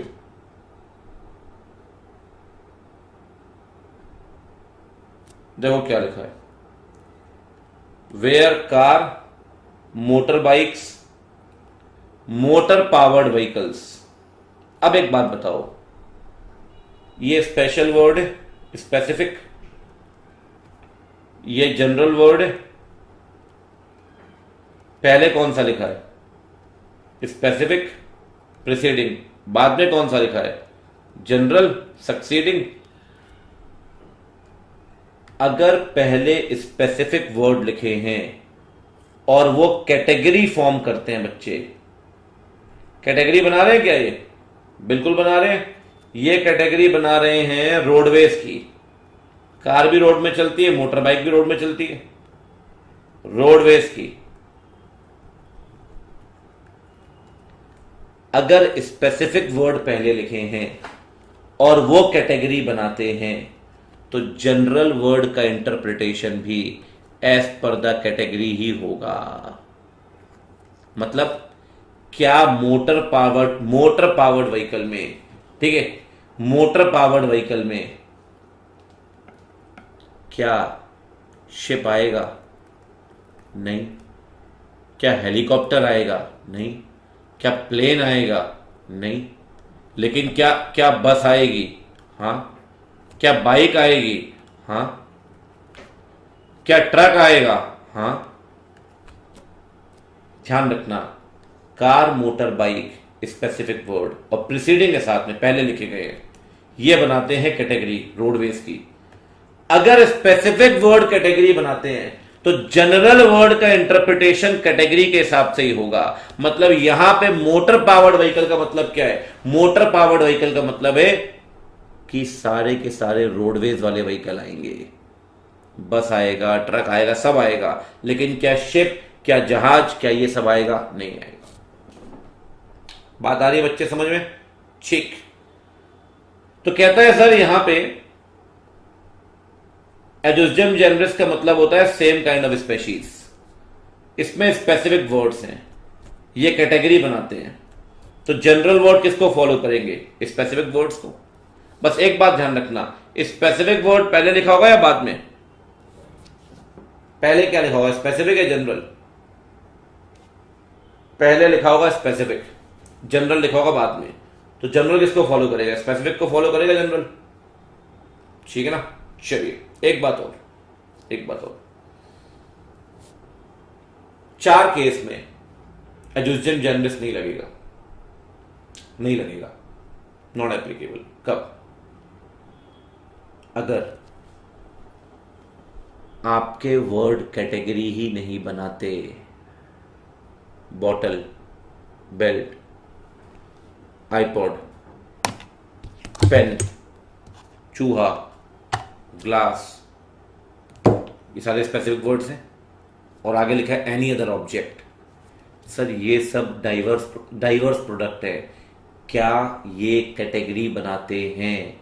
मेरे बच्चे, अगर कैटेगरी ही नहीं बनाते तो जनरल वर्ड का इंटरप्रिटेशन किसके हिसाब से करोगे? जब कैटेगरी ही नहीं है तब। अब एक बात समझो बच्चे, जब कैटेगरी ही नहीं बनेगी, जब आपके वर्ड्स डाइवर्सिफाइड होंगे, उस केस में अगर कैटेगरी नहीं बनेगी तो एडुजियम जेनरिस अप्लाई नहीं होगा। It will not be applicable. दूसरा बताओ, सेकंड। सर अगर जनरल वर्ड पहले आ गया ना तो एडुजियम जेनरिस नहीं लगेगा। ये नियम है सर कि पहले स्पेसिफिक बाद में जनरल, और जनरल फॉलो करेगा स्पेसिफिक को। अगर जनरल वर्ड पहले आ गया ना तो नहीं लगेगा एडुजियम जेनरिस। तीसरा बताऊं, आपने पूरी कैटेगरी एग्जॉस्ट कर दी। मानो ये बड़ा इंपॉर्टेंट पॉइंट है। आपने लिखा डॉग, कैट, रैबिट, हॉर्स, काऊ, जितने पेट एनिमल है सारे लिख दिया आपने, और आगे लिखा and other animals are not allowed. अब एक बात बताओ बेटे, जितने पेट एनिमल्स हैं आपने सारे के सारे पेट एनिमल लिख दिए। जब ये कैटेगरी तो बना रहे हैं पेट एनिमल्स की, लेकिन कैटेगरी पूरी तरीके से एग्जॉस्ट हो चुकी है और कोई पेट एनिमल इस संसार में बचा ही नहीं जो आ सके इसमें। अगर कैटेगरी पूरी तरीके से एग्जॉस्ट हो चुकी है तो फिर यहां अदर एनिमल में पेट एनिमल थोड़ी आएगा मालिक, यहां तो वाइल्ड एनिमल आएगा, चीता, शेर, जिराफ। एडुजियम जेनरिस नहीं लगेगा। क्यों नहीं लगेगा? क्योंकि सर कैटेगरी एग्जॉस्ट हो चुकी है। जब कैटेगरी एग्जॉस्ट होगी एडुजियम जेनरिस नहीं लगेगा। ठीक है ना? when the particular words has exhausted the category, this rule of interpretation will not be applicable. चौथी बात ध्यान रखना. फोर्थ, जब लॉ बोलेगा मतलब लिखा हुआ है इन केस ऑफ डिफॉल्ट, ठीक है, director, promoter, KMP and any such person will be liable. ठीक है, ये लिख दिया आपने. अब भाई डायरेक्टर लिख दिया, प्रमोटर लिख दिया, केएमपी लिख दिया. अब आपको लगता है यार एनी सच पर्सन में कौन आएगा? एनी सच पर्सन में आ सकता है कंपनी का ऑफिसर. लेकिन इन्होंने पता है नीचे क्या लिखा? But officer will not B liable. अगर लॉ ने खुद लिख दिया कि ऑफिसर लायबल नहीं होगा, तो क्या एनी सच पर्सन में ऑफिसर को इंक्लूड करेंगे आप? नहीं. जब ऑफिसर यहां आएगा ही नहीं, तो क्या एजुजन जेनरिस लगा पाएंगे आप? नहीं. क्या क्या क्या इंटरप्रिटेशन कैटेगरी के हिसाब से हो रहा है? नहीं. अगर लॉ ने खुद आपके इंटरप्रिटेशन को सीमित कर दिया है, अगर लॉ ने लिमिट लगा दी है, तो उस केस में आप इंटरप्रिटेशन इस हिसाब से नहीं करेंगे. The rule of ejusdem generis will not be applicable. ठीक है जी. एक्सेप्शन ऑफ एजुजन जेनरिस, जब प्रीसीडिंग टर्म जनरल है तब, एग्जॉस्ट कर दी कैटेगरी तब, डाइवर्सिफाइड है तब, और जब लॉ बोलेगा तब. ठीक है जी. चलिए, तो ये तो हो गया डन. अब आते हैं जी, ये भी हो गया खत्म. नोसाइट्रस वॉइस तो बहुत सिंपल है. नोसाइट्रस वॉइस क्या कहता है सर? ठीक है, नोसाइट्रस वॉइस क्या बोलता है बताइए. नोसाइट्रस वॉइस कहता है सर, दो वर्ड आपके सामने लिखे हैं. एक लिखा है प्लांट एंड मशीनरी, ठीक है, एक लिखा है प्लांट एंड फ्लावर. अब ये दो वर्ड है, इन दोनों की अलग अलग मीनिंग्स है, मल्टीपल मीनिंग्स है. बचपन से अपन करते आ रहे हैं. ठीक है. जब प्लांट को मशीनरी के साथ देखते हैं तो दिमाग में अलग पिक्चर आती है, और जब प्लांट को फ्लावर के साथ देखते हैं तो दिमाग में अलग पिक्चर छप जाती है. अलग पिक्चर छप जाती है. ये बचपन से करते हैं अपन ने, कभी दिमाग में लगाया कि ये भी एक रूल हो सकता है. जब किसी वर्ड की मल्टीपल मीनिंग है, प्लांट की दो मीनिंग है, तो आप इंटरप्रिटेशन करिए साथ वाले वर्ड के हिसाब से. A word is known by it's associates. जैसी संगत वैसी रंगत. अगर किसी वर्ड की मल्टीपल मीनिंग्स हैं, तो आप इंटरप्रिटेशन करेंगे उसके साथ वाले वर्ड के हिसाब से, जो उसे सिमिलर मीनिंग देगा. जो उसे सिमिलर मीनिंग देगा. ठीक है ना, सिमिलर मीनिंग देगा. जैसे एंटरटेनमेंट वर्ड है. अब एंटरटेनमेंट लिखा है टीवी के संदर्भ में, नाच गाने के संदर्भ में, एंटरटेनमेंट की मीनिंग अलग है. लेकिन अगर लिखा हुआ है NCLT can entertain the appeal, तो एंटरटेनमेंट की मीनिंग अलग है. भाई वर्ड किसके साथ और कहां इस्तेमाल हुआ वो देखो ना. अब आप बोलोगे एजुजन जेनरिस में फर्क क्या है? एजुजन जेनरिस में कुछ वर्ड स्पेसिफिक होते हैं, कुछ जनरल. यहां सारे वर्ड स्पेसिफिक हैं. एजुजन जेनरिस में बाद वाले पहले वाले को फॉलो करते हैं. नियम है. यहां कोई किसी को भी फॉलो कर सकता है. कोई किसी को भी फॉलो कर सकता है. देख लो आप, प्लांट मशीनरी को फॉलो कर रहा है, तो पहले वाला बाद वाले को फॉलो कर रहा है, पहले वाला बाद वाले को फॉलो कर रहा है. तो यह ऐसा कोई नियम नहीं पहले बाद का.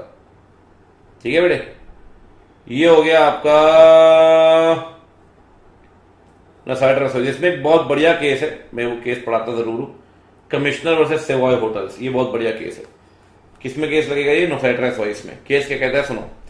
कहता है sir, manufactured beverage including fruit juice, bottled water and syrup. अब दिमाग में आता है यार, फ्रूट जूस तो कैन भी होता है और फ्रेश भी होता है ना. होटल में आप जाएं ब्रेकफास्ट करने कॉम्प्लीमेंट्री, तो आपको दो तरह के फ्रूट जूस मिलेंगे, एक फ्रेश मिलेगा, एक कैन मिलेगा. ठीक है. अब डाउट आ गया दिमाग में कि फ्रेश है या कैंड है, लेकिन जब साथ में आप पढ़ते हो तो पता लगता है यार बॉटल्ड वाटर तो पैक है, सिरप भी पैक आती है। सिरप मतलब ग्लाइकोडिन नहीं, सिरप बहुत तरह की होती है। हर्शेस की चॉकलेट सिरप भी सिरप ही है। जब आप साथ वाले शब्दों के हिसाब से इंटरप्रिटेशन करते हैं तो आपको लगता है ये कैंड जूस की बात कर रहा है, मतलब फ्रेश जूस नहीं आएगा, फ्रेश जूस नहीं आएगा, ठीक है ना। तो वो ऑरेंज जूस जो होगा, जो अनस्वीटेंड, जिसमें कोई मिलावट नहीं है, जो फ्रेश बनाया गया है, वो नहीं आएगा, सिर्फ कैंड जूस ही आएगा। ये केस लगा सकते हो, बड़ा बेहतरीन केस है, कमिश्नर वर्सेस सेवॉय होटल्स। शंख पुष्पी भी सिर्फ, बिल्कुल सही बात है। ठीक है जी, शुक्रिया आपका। रूल में आखिरी रूल, कॉन्टेम्पोरेनी एक्सपोजिटियो। आपको कुछ और देखने की जरूरत नहीं है उस केस में। कॉन्टेम्पोरेनी एक्सपोजिटियो, आप इंडियन कॉन्ट्रैक्ट पढ़ते हैं, एक ने लेटर दूसरे को भेजा, दूसरे ने लेटर पहले को भेजा, दूसरे को नहीं पता कि पहले वाला भी लेटर भेज रहा है, लेटर चल रहा है। दिमाग में आता होगा आपके फाउंडेशन में, व्हाट्सएप क्यों नहीं कर दिया, कॉल क्यों नहीं कर दिया? अरे बेटे, आप 1872 का एक्ट पढ़ रहे हो, तब व्हाट्सएप था, तब इंटरनेट था, तब फोन था? नहीं था ना। पुराने लॉ को जब पढ़ोगे तो दिमाग में उलझने होंगी, एम्बिग्यूटी होगी। तो पुराने लॉ को समझने के लिए अपने आप को पुराने दौर में लेकर जाओ और आप ये सोचो, जब लॉ बनाया गया था तब हालात क्या थे, तब जब हालात थे तब तो कुछ भी नहीं था। तो अपने आप को पुराने दौर में ले जाकर इंटरप्रिटेशन करिए। उस इंटरप्रिटेशन के नियम को बोलते हैं कॉन्टेम्पोरेरी एक्सपोजिटियो। आप डांस में सुना होगा आपने, कॉन्टेम्पोरेरी, पुराना, कॉन्टेम्पोरेरी एक्सपोजिटियो। तो लॉ की लैंग्वेज प्लेन है मालिक, प्लेन नहीं है, एम्बिगियस है, दिमाग में उलझने पैदा कर रही है। तो आप उसे लेकर जाओ और ऐसे पढ़ो जैसे उसे तब पढ़ा जाता जब उसे बनाया गया था। तो आप वजन दीजिए at the time of enactment, तो आपको शायद क्लैरिटी मिल पाएगी। अदरवाइज जो पुराने नियम और सिद्धांत है वो शायद कभी आप पढ़ ही ना पाए। ठीक है जी। तो हम पढ़ चुके हैं बच्चा पार्टी, क्या हम पढ़ चुके हैं बेटे सारे नियम।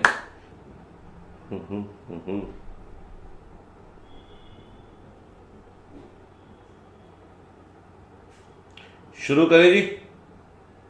चलिए, बहुत ही बढ़िया, आइए शुरू करते हैं।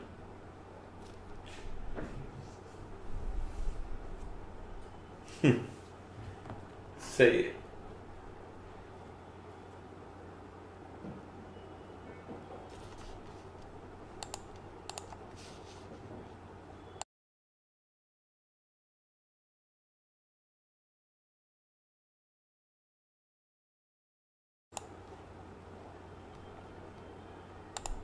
देखिए जी, चलिए शुरू करते हैं। सबसे पहले इंटरनल एड से। इंटरनल एड का मतलब है जो मदद आपको सेक्शन के अंदर से मिलती है, और एक्सटर्नल एड का मतलब है जो मदद आपको लॉ के बाहर से मिलती है।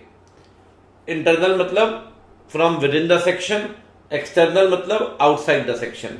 अब बात करते हैं पहले विद इन द सेक्शन की। ठीक है, क्या कहता है सुनिए।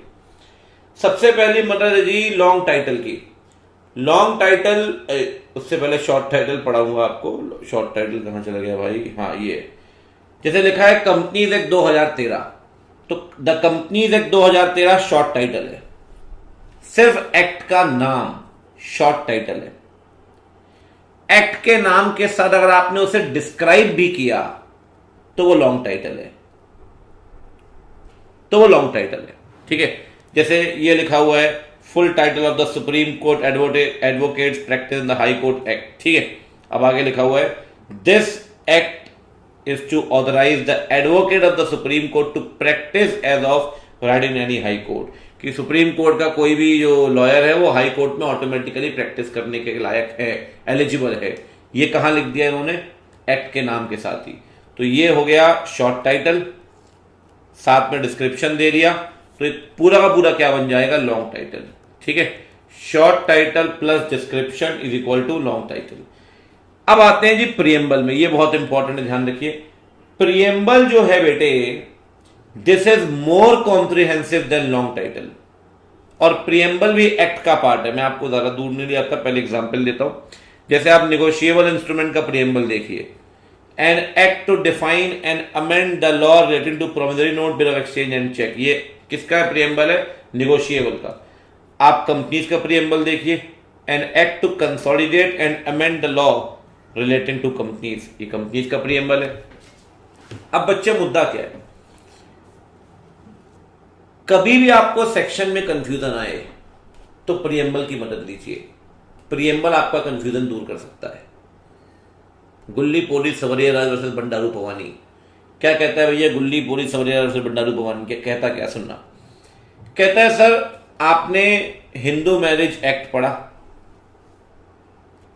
उसमें लिखा हुआ था मैरिज हो सकती है दो हिंदूज के बीच में। जब आपने में पढ़ा तो आपको डाउट हो गया दिमाग में कि यार में लिखा है, दो हिंदुओं की शादी हो सकती है इस लॉ में, तो क्या जरूरी है कि दोनों हिंदू होंगे क्योंकि में लिखा हुआ है? क्या एक पार्टी क्रिश्चियन और एक हिंदू नहीं हो सकती क्योंकि में लिखा है बीच में? तो आपके दिमाग में ना डाउट आ गया। डाउट, क्या डाउट आ गया? क्या क्रिश्चियन मेल और हिंदू फीमेल की शादी नहीं हो सकती हिंदू मैरिज एक्ट के अंदर? तो अब आपके मन में डाउट है, आप कुछ मत करो, हिंदू मैरिज एक्ट के प्रियम्बल में चले जाओ। अब जब आप हिंदू मैरिज एक्ट के प्रियम्बल में जाएंगे ना, तो हिंदू मैरिज एक्ट के प्रियम्बल में पता है क्या लिखा है? An act to amend and codify the law relating to marriage among the Hindus. Preamble में लिखा है इस एक्ट को बनाया गया है ताकि एक लॉ ला पाए जो लॉ हिंदुओं की मैरिज की बात करेगा, हिंदुओं की मैरिज की बात करेगा। तो अब प्रियम्बल पढ़ के क्लैरिटी मिल गई ना सर कि दोनों हिंदूज लिखा है, हिंदूज मतलब एक बात तो क्लियर हो गई कि दोनों पार्टी हिंदू होनी चाहिए, both the parties must be Hindu. तो जब जब सेक्शन में डाउट आए तब तब प्रियम्बल की तरफ चले आना। प्रियम्बल गाना गा खड़े होकर चले आना चले आना, तो प्रियम्बल की मदद ले लो आप।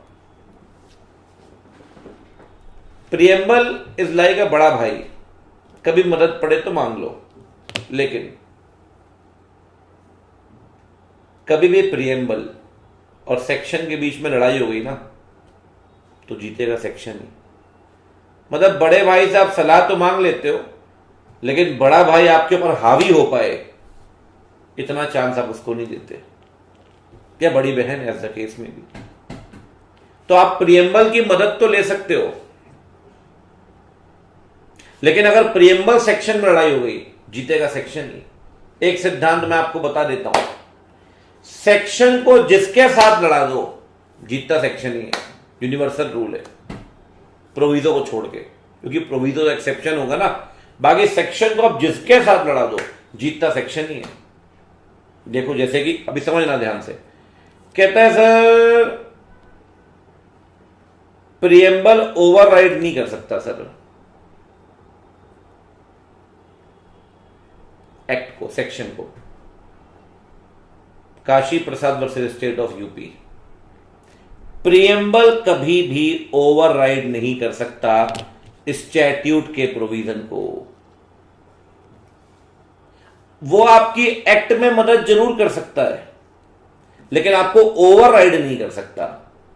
और आपको कभी भी डाउट आए तो आप प्रियम्बल को रेफर करिए समझने के लिए, लेकिन प्रियम्बल कैन नॉट ओवरराइड।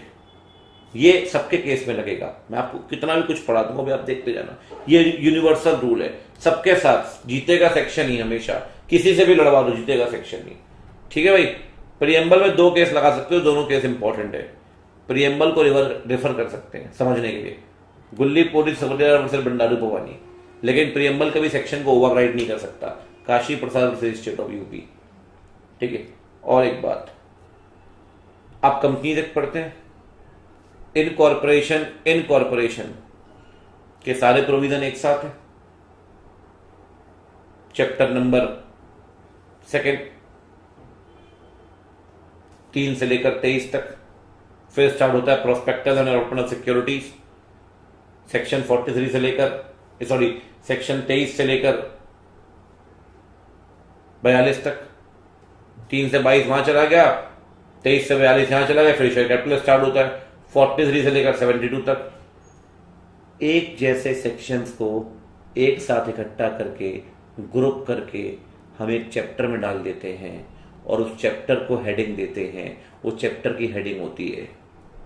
तो बेटे एक जैसे सेक्शंस को इकट्ठा करके आप उसे चैप्टर के फॉर्म में पार्ट बना देते हैं, लॉ के अंदर ही इनकॉर्पोरेशंस, और उसकी हेडिंग दे देते हैं। तो कभी भी आपको कंफ्यूज हो कि यार मैं सेक्शन पढ़ रहा हूं किसका है, तो आप चैप्टर की हेडिंग रेफर कर ले, अच्छा ये तो प्रोस्पेक्टस का सेक्शन पढ़ रहा हूं मैं प्रोस्पेक्टस का सेक्शन पढ़ रहा हूं। तो कभी भी आपको डाउट हो तो आप हेडिंग रेफर कर सकते हो। अच्छा, दो पॉइंट ना बड़े कॉमन है, आपको हर जगह मिलेंगे। डाउट आए प्रीएम्बल रेफर कर लो, डाउट आए सेक्शन हेडिंग रेफर कर लो, डाउट आए मार्जिनल नोट रेफर कर लो, डाउट आए इलस्ट्रेशन रेफर कर लो, डाउट आए एक्सप्लेनेशन रेफर कर लो, हर जगह कॉमन है। और दूसरा पॉइंट हर जगह पता है क्या कॉमन है, किसी से भी लड़वा दो जीतेगा सेक्शन नहीं। कहता है सर आप हेडिंग रेफर तो कर सकते हैं, you can refer the heading, उसमें कोई दिक्कत नहीं है, लेकिन हेडिंग कभी भी ना कंट्रोल नहीं कर सकती सेक्शन को। बेस्ट एग्जांपल दूं आपको, मतलब अगर सेक्शन और हेडिंग में लड़ाई हो गई, जीतेगा कौन? Section. Best example, share and share capital chapter पढ़ते हैं आप लॉ के अंदर, कंपनी लॉ में, उसमें सेक्शन 71 है डिवेंचर का। चैप्टर तो शेयर एंड शेयर कैपिटल पढ़ रहे हैं, लेकिन सेक्शन तो डिवेंचर का है, तो जीतेगा सेक्शन नहीं। हेडिंग नहीं कर सकती सेक्शन से, जीतेगा सेक्शन नहीं। तो हेडिंग आप पढ़ो समझने के लिए, ठीक है, वो आपको हेल्प करेगा, बट वो कंट्रोल नहीं कर सकता सेक्शन को। सेक्शन हाथी है सर, मदमस्त चाल है उसकी, मदमस्त चाल है उसकी। सेक्शन को रोकने वाला कोई नहीं इस संसार में, उसे सिर्फ एक ही आदमी रोक सकता है, वो है प्रोविजो। बस अब रुक जा तू, ठीक है। अगला, मार्जिनल नोट का मतलब क्या होता है, मैं नॉर्मली बियर एक्ट में दिखाता हूं कि जो सेक्शन की हेडिंग होती है ना, सेक्शन की, चैप्टर की सेक्शन की, वो मार्जिन में लिखी होती है। कभी आप बियर देखिए, वो हमेशा आपको मार्जिन में लिखी मिलेगी, इसीलिए उसे मार्जिनल नोट कहते हैं। मार्जिनल नोट में थोड़ा सा फर्क है, पता है क्या कहता है marginal note? Generally marginal note को रेफर नहीं करते, लेकिन एक्सेप्शनली कुछ केसेस में कर सकते हैं। जबकि प्रीएम्बल में आप क्या पढ़ के आ रहे थे कि preamble can be referred in case of doubt, heading of the chapter can be referred in case of doubt, लेकिन marginal note generally can not be referred in case of doubt, exceptionally it can be referred. तो ये section की heading है बेटे, margin में print होती है, इसलिए कहते हैं marginal notes. Generally marginal note को इस्तेमाल नहीं करते, इसका अपना केस है, सीआईटी वर्सेस अहमद भाई उमर भाई। लेकिन एक्सेप्शनली मार्जिनल नोट्स को रेफर कर सकते हैं एम्बिग्यूटी रेफर करने के लिए, रिजॉल्व करने के लिए, इसका अपना अलग केस है, Sarabjit Singh versus union of India. तो दो कॉन्ट्रडिक्टरी ओपिनियन है यहां पे। Generally marginal notes can not be referred, exceptionally it can be referred, ठीक है ना। चलिए अगला, डेफिनेशन क्लॉज काफी इंपॉर्टेंट है बच्चे। डेफिनेशन कैसी होती है? एक होती है एग्जॉस्टिव और एक होती है इंक्लूसिव। फटाफट से बोलते चलो। इंक्लूसिव, एग्जॉस्टिव कब मानते हैं आप? एग्जॉस्टिव मानते हैं अगर लिखा हो मीन्स, और क्या लिखा हो मीन्स एंड इंक्लूड्स, एग्जॉस्टिव है। अच्छा, इंक्लूसिव कब मानते हैं? जब लिखा हो इंक्लूड्स, जब लिखा हो डीम्ड टू इंक्लूड्स, ये इंक्लूसिव है। एग्जॉस्टिव का मतलब क्या है? जो लिखा है वही आएगा और कुछ नहीं आएगा। अगर लिखा है सेक्शन 2 क्लॉज 20 में कि कंपनी मीन्स अ कंपनी, तो जो लिखा है वही आएगा और कुछ नहीं आएगा, और कुछ नहीं आएगा। अब ये कंपनी इस एक्ट के अंदर बने या प्रीवियस कंपनी लॉ के अंदर, वही कंपनी आएगी और नहीं आएगी। मतलब ये एक्ट इंडिया का है 2013, प्रीवियस कंपनी लॉ 1956 भी इंडिया का है, मतलब कंपनी में इंडियन कंपनी ही आएगी। क्या फॉरेन कंपनी को कंपनी मानेंगे आप? नहीं मानेंगे। मीन्स लिखा है ना, जो लिखा है वही आएगा और कुछ नहीं आएगा। अच्छा, आप पढ़ो मीन्स एंड इंक्लूड्स। क्या लिखा है? Share means a share in the share capital and includes stock. ये भी एग्जॉस्टिव है। एग्जॉस्टिव दो केस में एग्जॉस्टिव है, जब सिर्फ मीन्स लिखा हो तब, जब मीन्स प्लस इंक्लूड लिखा हो तब। एग्जाम्पल पूछता जरूर है भाई, ये बात ध्यान रखना। मीन्स में आप ये वाला एग्जाम्पल लिख सकते हो, कंपनी वाला, और मीन्स और इंक्लूड में शेयर वाला एग्जाम्पल लिख सकते हो, सेक्शन 2 क्लॉज 84।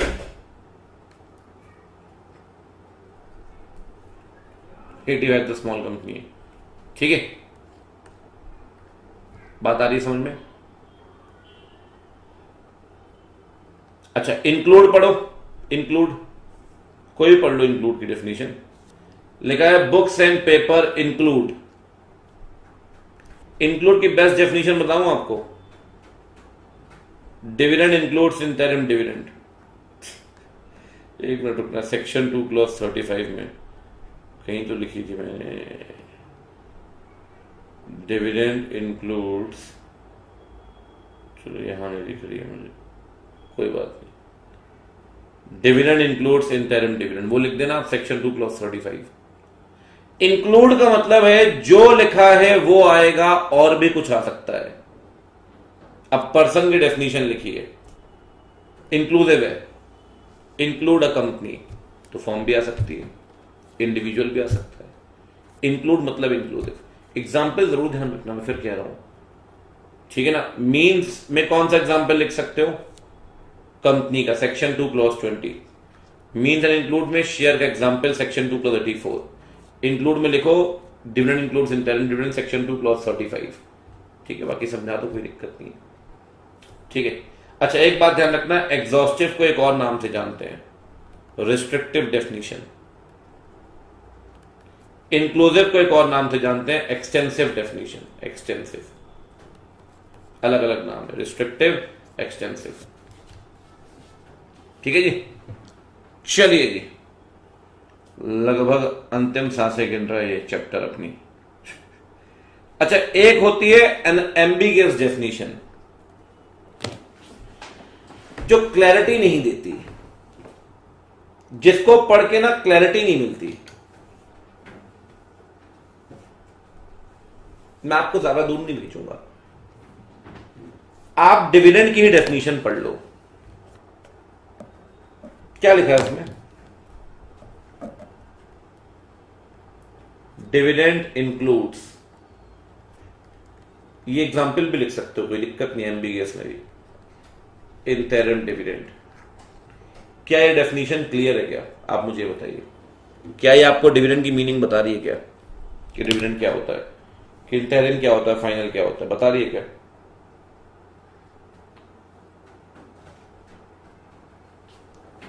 नहीं।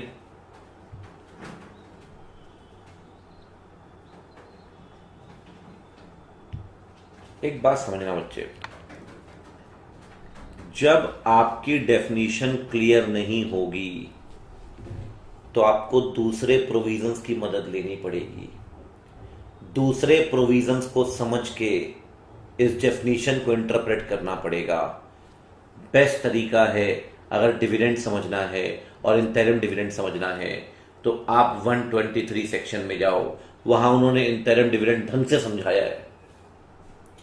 एम्बिगियस डेफिनेशन वो है जो डेफिनेशन क्लियर नहीं है, जो आपको पूरी मीनिंग नहीं देती, तो कहते हैं उस डेफिनेशन को अकेले मत पढ़ो, उसका इंटरप्रिटेशन करो बाकी प्रोविजंस के साथ मिलकर। उस डेफिनेशन को आइसोलेशन में मत पढ़ो बेटे, उसे पढ़ो कॉन्टेक्स्ट में लेकर कि क्या कहती है वो definition.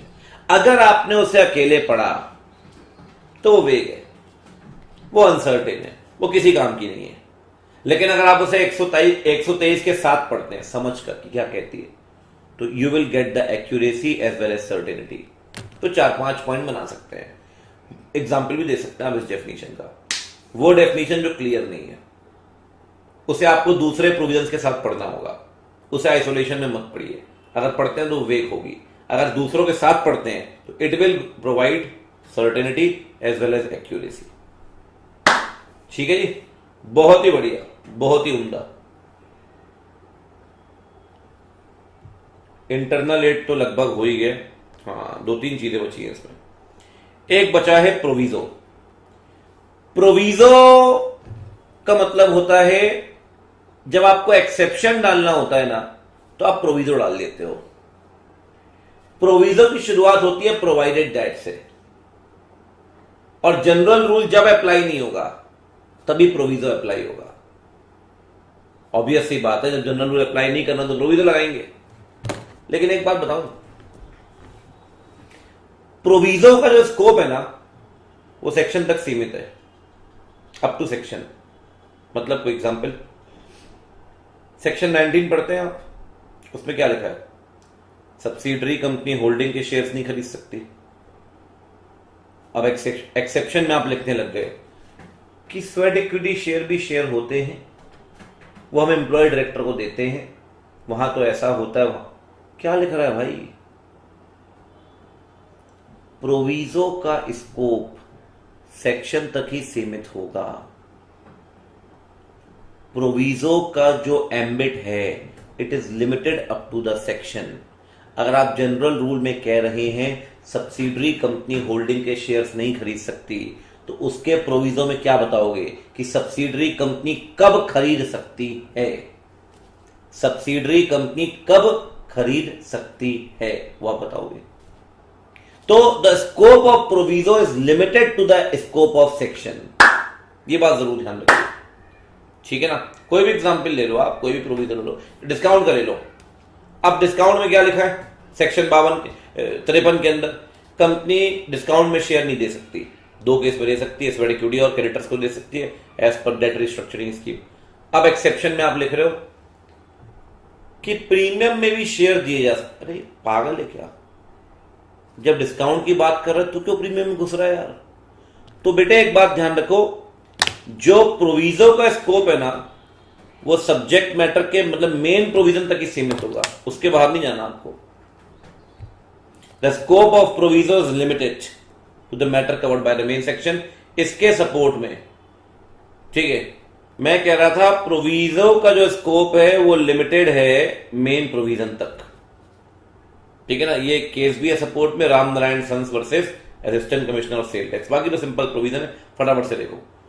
Proviso main body of the section है, प्रोवाइडेड दैट से शुरुआत होती है, ठीक है ना।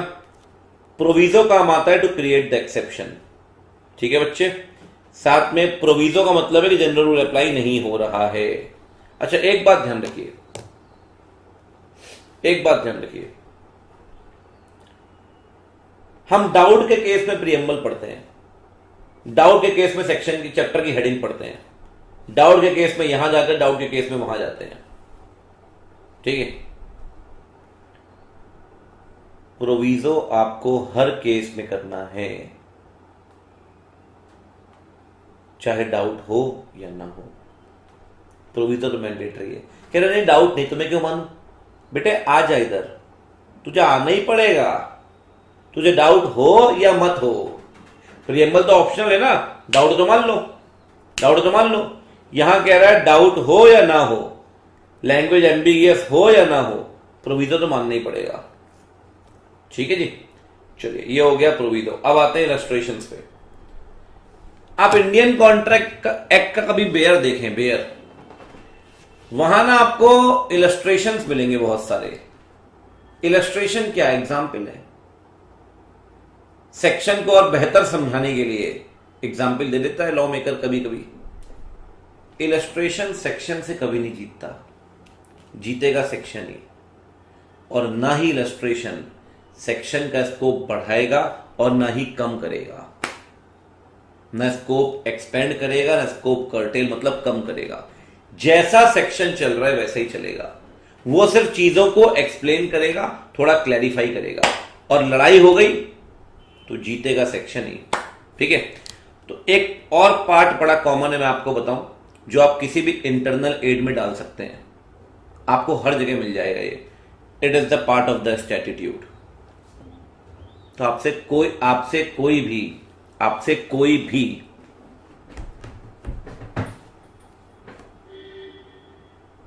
इंटरनल एड पूछे, आप ये एक पॉइंट तो लिख ही सकते हैं, it is the part of the statute, it is the part of the section, ऐसा कुछ भी लिख सकते हैं। ठीक है, क्यों करते हैं भाई? To clarify. ना ये स्कोप कम करेगा ना ये स्कोप बढ़ाएगा, और अगर लड़ाई हो गई आपस में तो जीतेगा सेक्शन ही। वो तो जन्म सिद्ध अधिकार है इनका जीतने का। ठीक है भाई। अच्छा, एक्सप्लेनेशन में ना आप कुछ मत पढ़ो, सिर्फ ये केस पढ़ लो, और एक्सप्लेनेशन का एक सॉलिड एग्जांपल रखना अपने पास एग्जाम में। कौन सा? सेक्शन 2 क्लॉज 6 एसोसिएट कंपनी, याद है? उन्होंने ना एक्सप्लेनेशन में सिग्निफिकेंट इन्फ्लुएंस को समझाया है, क्योंकि डेफिनेशन में एक वर्ड यूज हुआ था, सिग्निफिकेंट इन्फ्लुएंस। तो नीचे एक्सप्लेनेशन में उन्होंने इसको समझाया है। जब आपको ऐसा लगता है कि मीनिंग इतनी क्लियर नहीं है, थोड़ी वेगनेस है, तो सेक्शन को थोड़ा समझा दो, सेक्शन को एडिशनल सपोर्ट दे दो, जो गैप आ रहा है उसे फिल कर दो, क्योंकि लोग बदमाशी ना करें, क्योंकि सेक्शन में क्लैरिटी पूरी नहीं है, इसलिए कुछ लोग लूप होल ढूंढ सकते हैं, इसलिए कुछ लोग मिसचीफ कर सकते हैं। इसीलिए उस गैप को फिल कर दो, उस मिसचीफ को दूर कर दो, मीनिंग को समझा दो, एडिशनल सपोर्ट दे दो, ताकि सेक्शन को क्लैरिफाई कर सको बेहतर तरीके से। एक बात यहां भी ध्यान रखें, एक्सप्लेनेशन और सेक्शन लड़ाई हो गई, जीतेगा सेक्शन ही, जीतेगा सेक्शन ही। ठीक है, कहता है सर आप मीनिंग एक्सप्लेन करिए, वेगनेस है वेगनेस को क्लैरिफाई करिए, एडिशनल सपोर्ट दीजिए सेक्शन को, कोई गैप है तो गैप फिल करिए, और मिसचीफ है तो मिसचीफ को सप्रेस करिए, और लीगल राइट नहीं छीन सकते आप, लीगल राइट नहीं छीन सकते आप। अरे कहां डोरमेंट कंपनी में जा रहे हो यार, टेक्निकल चीज क्यों ढूंढ रहे हो? मैं तो आपको और एग्जाम्पल दे दूं, सिंपल जब एग्जाम्पल मिल रहा है तो वहां कूद क्यों रहे हो? आपकी इच्छा है।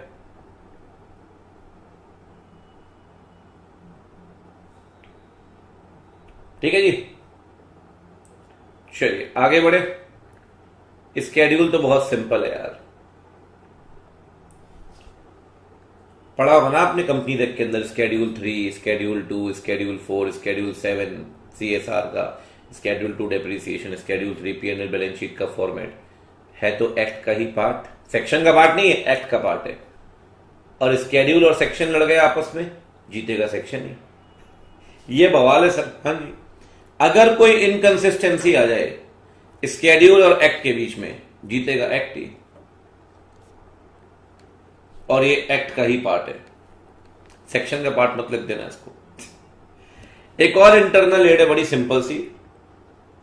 देखो यार, जब आप कंपनी डेक पढ़ते हैं, सेक्शन 13 के अंदर आपको मेमोरेंडम का ऑल्टरेशन मिलता है कि मेमोरेंडम ऑल्टर करना है, ठीक है, चेंज करना है। सेक्शन 14 में आर्टिकल का ऑल्टरेशन मिलता है, और दोनों के लिए क्या पास करना पड़ता है? एसआर। अब एसआर यहां समझाया ही नहीं, एसआर समझाया है दूर जाकर 114 में। अगर आपको याद हो, ORSR की डेफिनेशन 114 GM के चैप्टर में दी गई है। तो बेटे, अगर आपने पूरा लॉ नहीं पढ़ा तो आपको एसआर की मीनिंग कैसे क्लियर होगी?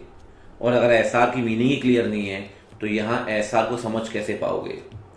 तो कई बार जब आप लॉ समझते हैं ना, तो किसी एक सेक्शन को मत पढ़ो, पूरा लॉ पढ़ो। पूरा लॉ पढ़ने से क्या होता है कि बाकी सेक्शंस भी आपको मदद करते हैं उस लॉ को समझने में।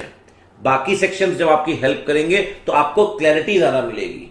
और अगर आपको ऐसा भी लगता है कि लड़ाई हो रही है आपस में, जैसे मैं 43 पढ़ाता हूं ना, तो 110 भी साथ में बता देता हूं, क्योंकि उनकी आपस में लड़ाई हो रही होती है। तो अगर लड़ाई हो रही है तो हार्मोनी में डेवलप कर पाओगे, क्योंकि आपको पता है 110 में क्या लिखा है। तो पूरे लॉ को एक साथ पढ़ो, साथ लेकर चलो, सारे पार्ट साथ लेकर चलो, all the parts taken together. अगर आप साथ लेकर चलते हैं, एक साथ पढ़ते हैं, तो आपको एक्चुअल मीनिंग पता चलेगी, ठीक है ना। उस केस में आप हारमोनी भी लगा सकते हैं अगर लड़ाई हो रही होगी तब, ठीक है भाई। चलो, तो ये हो गई सारी की सारी इंटरनल एड। आपको ढेरों बधाई, हाथ ही निकल गया, पूछ बाकी है अब, ठीक है।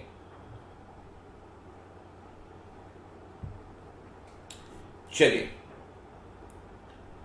अब आ चुका है भाई एक्सटर्नल एड। एक्सटर्नल एड में पहली है हिस्टोरिकल सेटिंग।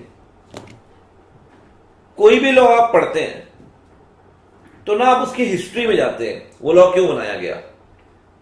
मैं तो वैसे ही पढ़ा देता हूं। एक लॉ आया इंडिया में, FCRA, foreign control regulation act 1976 में, तब इमरजेंसी लगी थी इंडिया में। उसके अपने हिस्टोरिकल फैक्ट्स थे, फॉरेन डोनेशन, कंट्रीब्यूशन, सब पे बैन लग गया कि विपक्षी पार्टी को कुछ पैसा ना मिले। तो जब उसकी हिस्ट्री समझते हैं आप एक घंटे, क्या क्या हालात थे उस वक्त देश में, तो आपको एक्ट का ना स्कोप और पर्पस अपने आप समझ में आ जाता है। ये सारी मदद आपको एक्ट के अंदर से नहीं मिलेगी। अब एक्सटर्नल एड का मतलब है बियॉन्ड द सेक्शन। तो जब आप कोई भी लॉ पढ़े तो उसकी पार्लियामेंट्री हिस्ट्री देखिए, उसे किन हालातों में बनाया गया, उस वक्त सिचुएशंस क्या थी, उसको ध्यान में रख के अगर आप लॉ पढ़ना शुरू करेंगे तो आपको पर्पस और स्कोप अपने आप क्लियर हो जाएगा। मैं तो मतलब कई बार ऐसा होता है, कुछ लॉ आप पढ़ते हैं, अगर आप उसका बेसिक पढ़ लें, 1.5 घंटे का फेमा पढ़ा था मैं फाइनल, अगर आप बेसिक पढ़ लिया आपने 1.5 घंटे का, मैं कह रहा हूं शुरू के 2-4 प्रोविजन तो ऐसे खत्म हो जाते हैं। ये एक्सटर्नल एड है, हिस्टोरिकल सेटिंग, पार्लियामेंट्री हिस्ट्री, ठीक है। अगला है यूसेज। बेस्ट एग्जाम्पल थोड़ी देर पहले मैंने आपको दिया। अब हिंदू मैरिज एक्ट में लिखा है कि शादी संपन्न तभी होगी, शादी संपन्न तभी होगी जब 7 फेरे होंगे। अब 7 फेरे अग्नि के होंगे, किसके होंगे, तो अब आप जाते हैं भाई कस्टम में। कस्टम क्या कहता है, 7 फेरे अग्नि के होंगे, और अग्नि भी कैसे जलेगी, आम की लकड़ी से चलेगा ना आप कस्टम में। यूसेज है ना वो इंटरनल एड तो नहीं है। कस्टम या यूसेज तो एक्सटर्नल एड है ना। तो बेटा बहुत बार कस्टम आपकी मदद करता है, यूसेज आपकी मदद करता है लॉ को समझने में। जिस तरीके से उस चीज़ें को चलाया जा रहा है, पिछले कई सालों से चलती आ रही हैं उस समाज में, उस व्यापार में, उस तरीके से आप चीज़ों को इंटरप्रेट करते हैं, उसे आप कहते हैं यूसेज।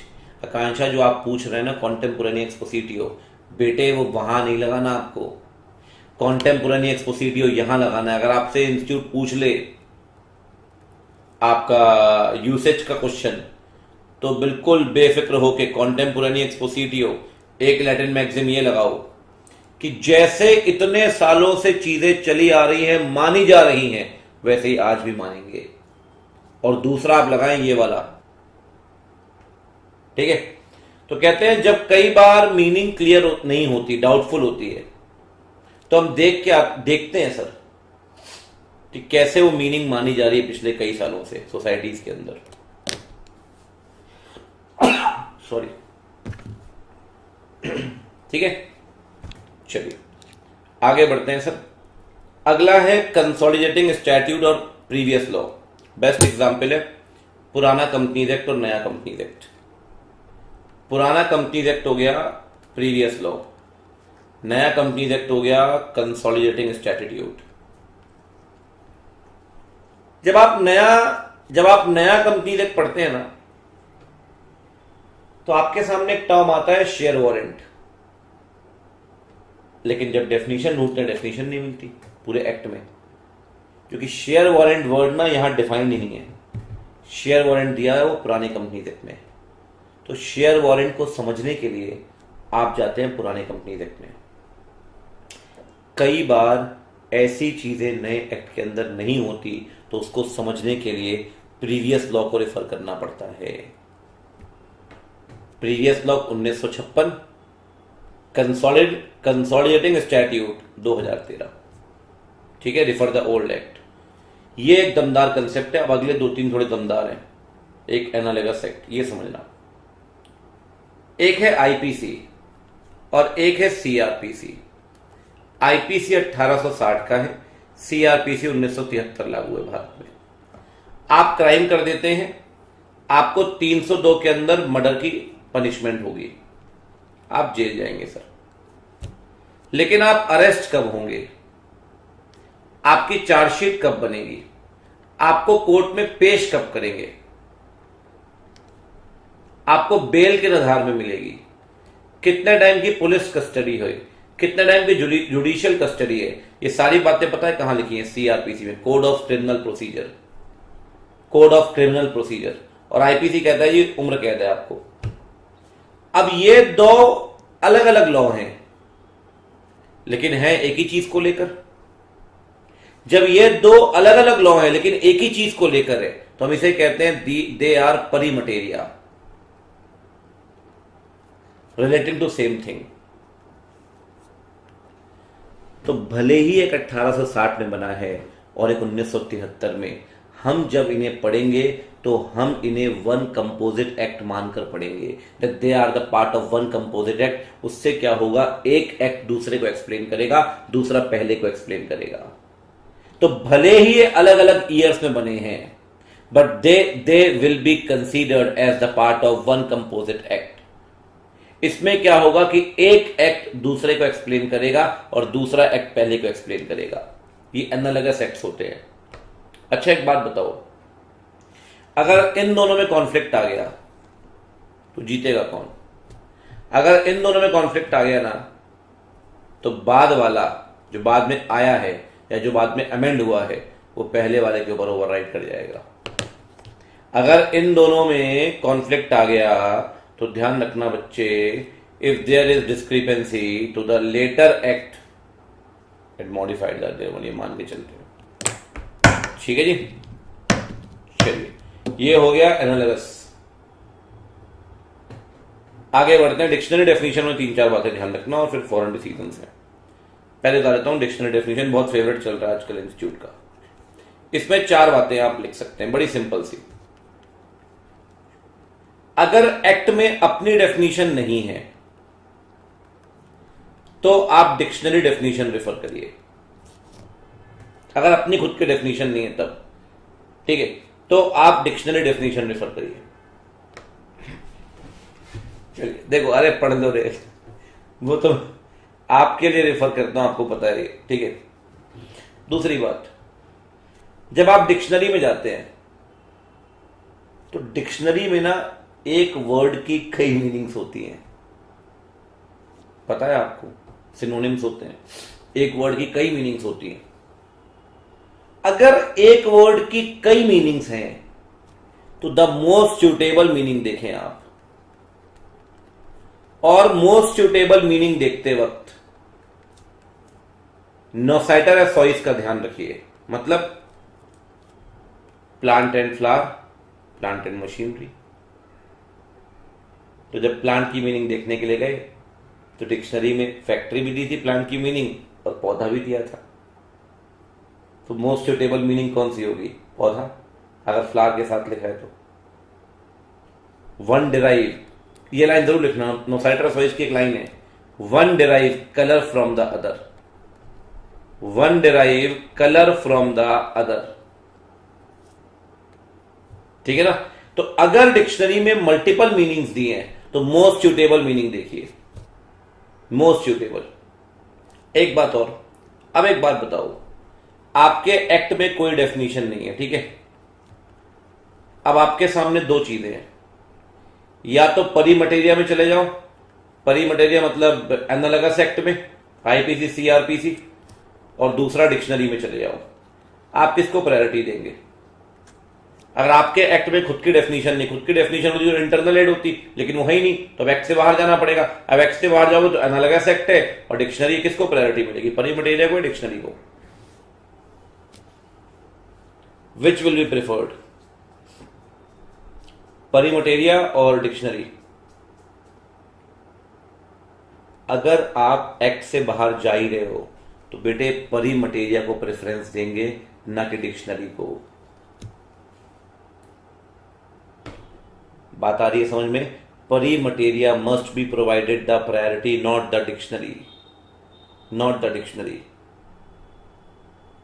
ठीक है। चौथी बात, लास्ट पॉइंट, टेक्निकल वर्ड की टेक्निकल डिक्शनरी होती है। मैं कभी लॉ की डिक्शनरी दिखाता हूँ मेन बैच में, फिजिक्स की अलग डिक्शनरी होती है, मैथ्स की अलग, केमिस्ट्री की अलग। तो टेक्निकल मीनिंग के लिए टेक्निकल डिक्शनरी रेफर करिए, उससे टेक्निकल मीनिंग देखिए। 4 बातें लिखकर आइए, पूरे 4 में 4 नंबर आपके हैं। डिक्शनरी डेफिनेशन तब रेफर करेंगे जब एक्ट में डेफिनेशन नहीं दी, और डिक्शनरी में जाएंगे कई सारी मीनिंग्स होंगी, मोस्ट सुटेबल मीनिंग देखनी है, one derive colour from the other.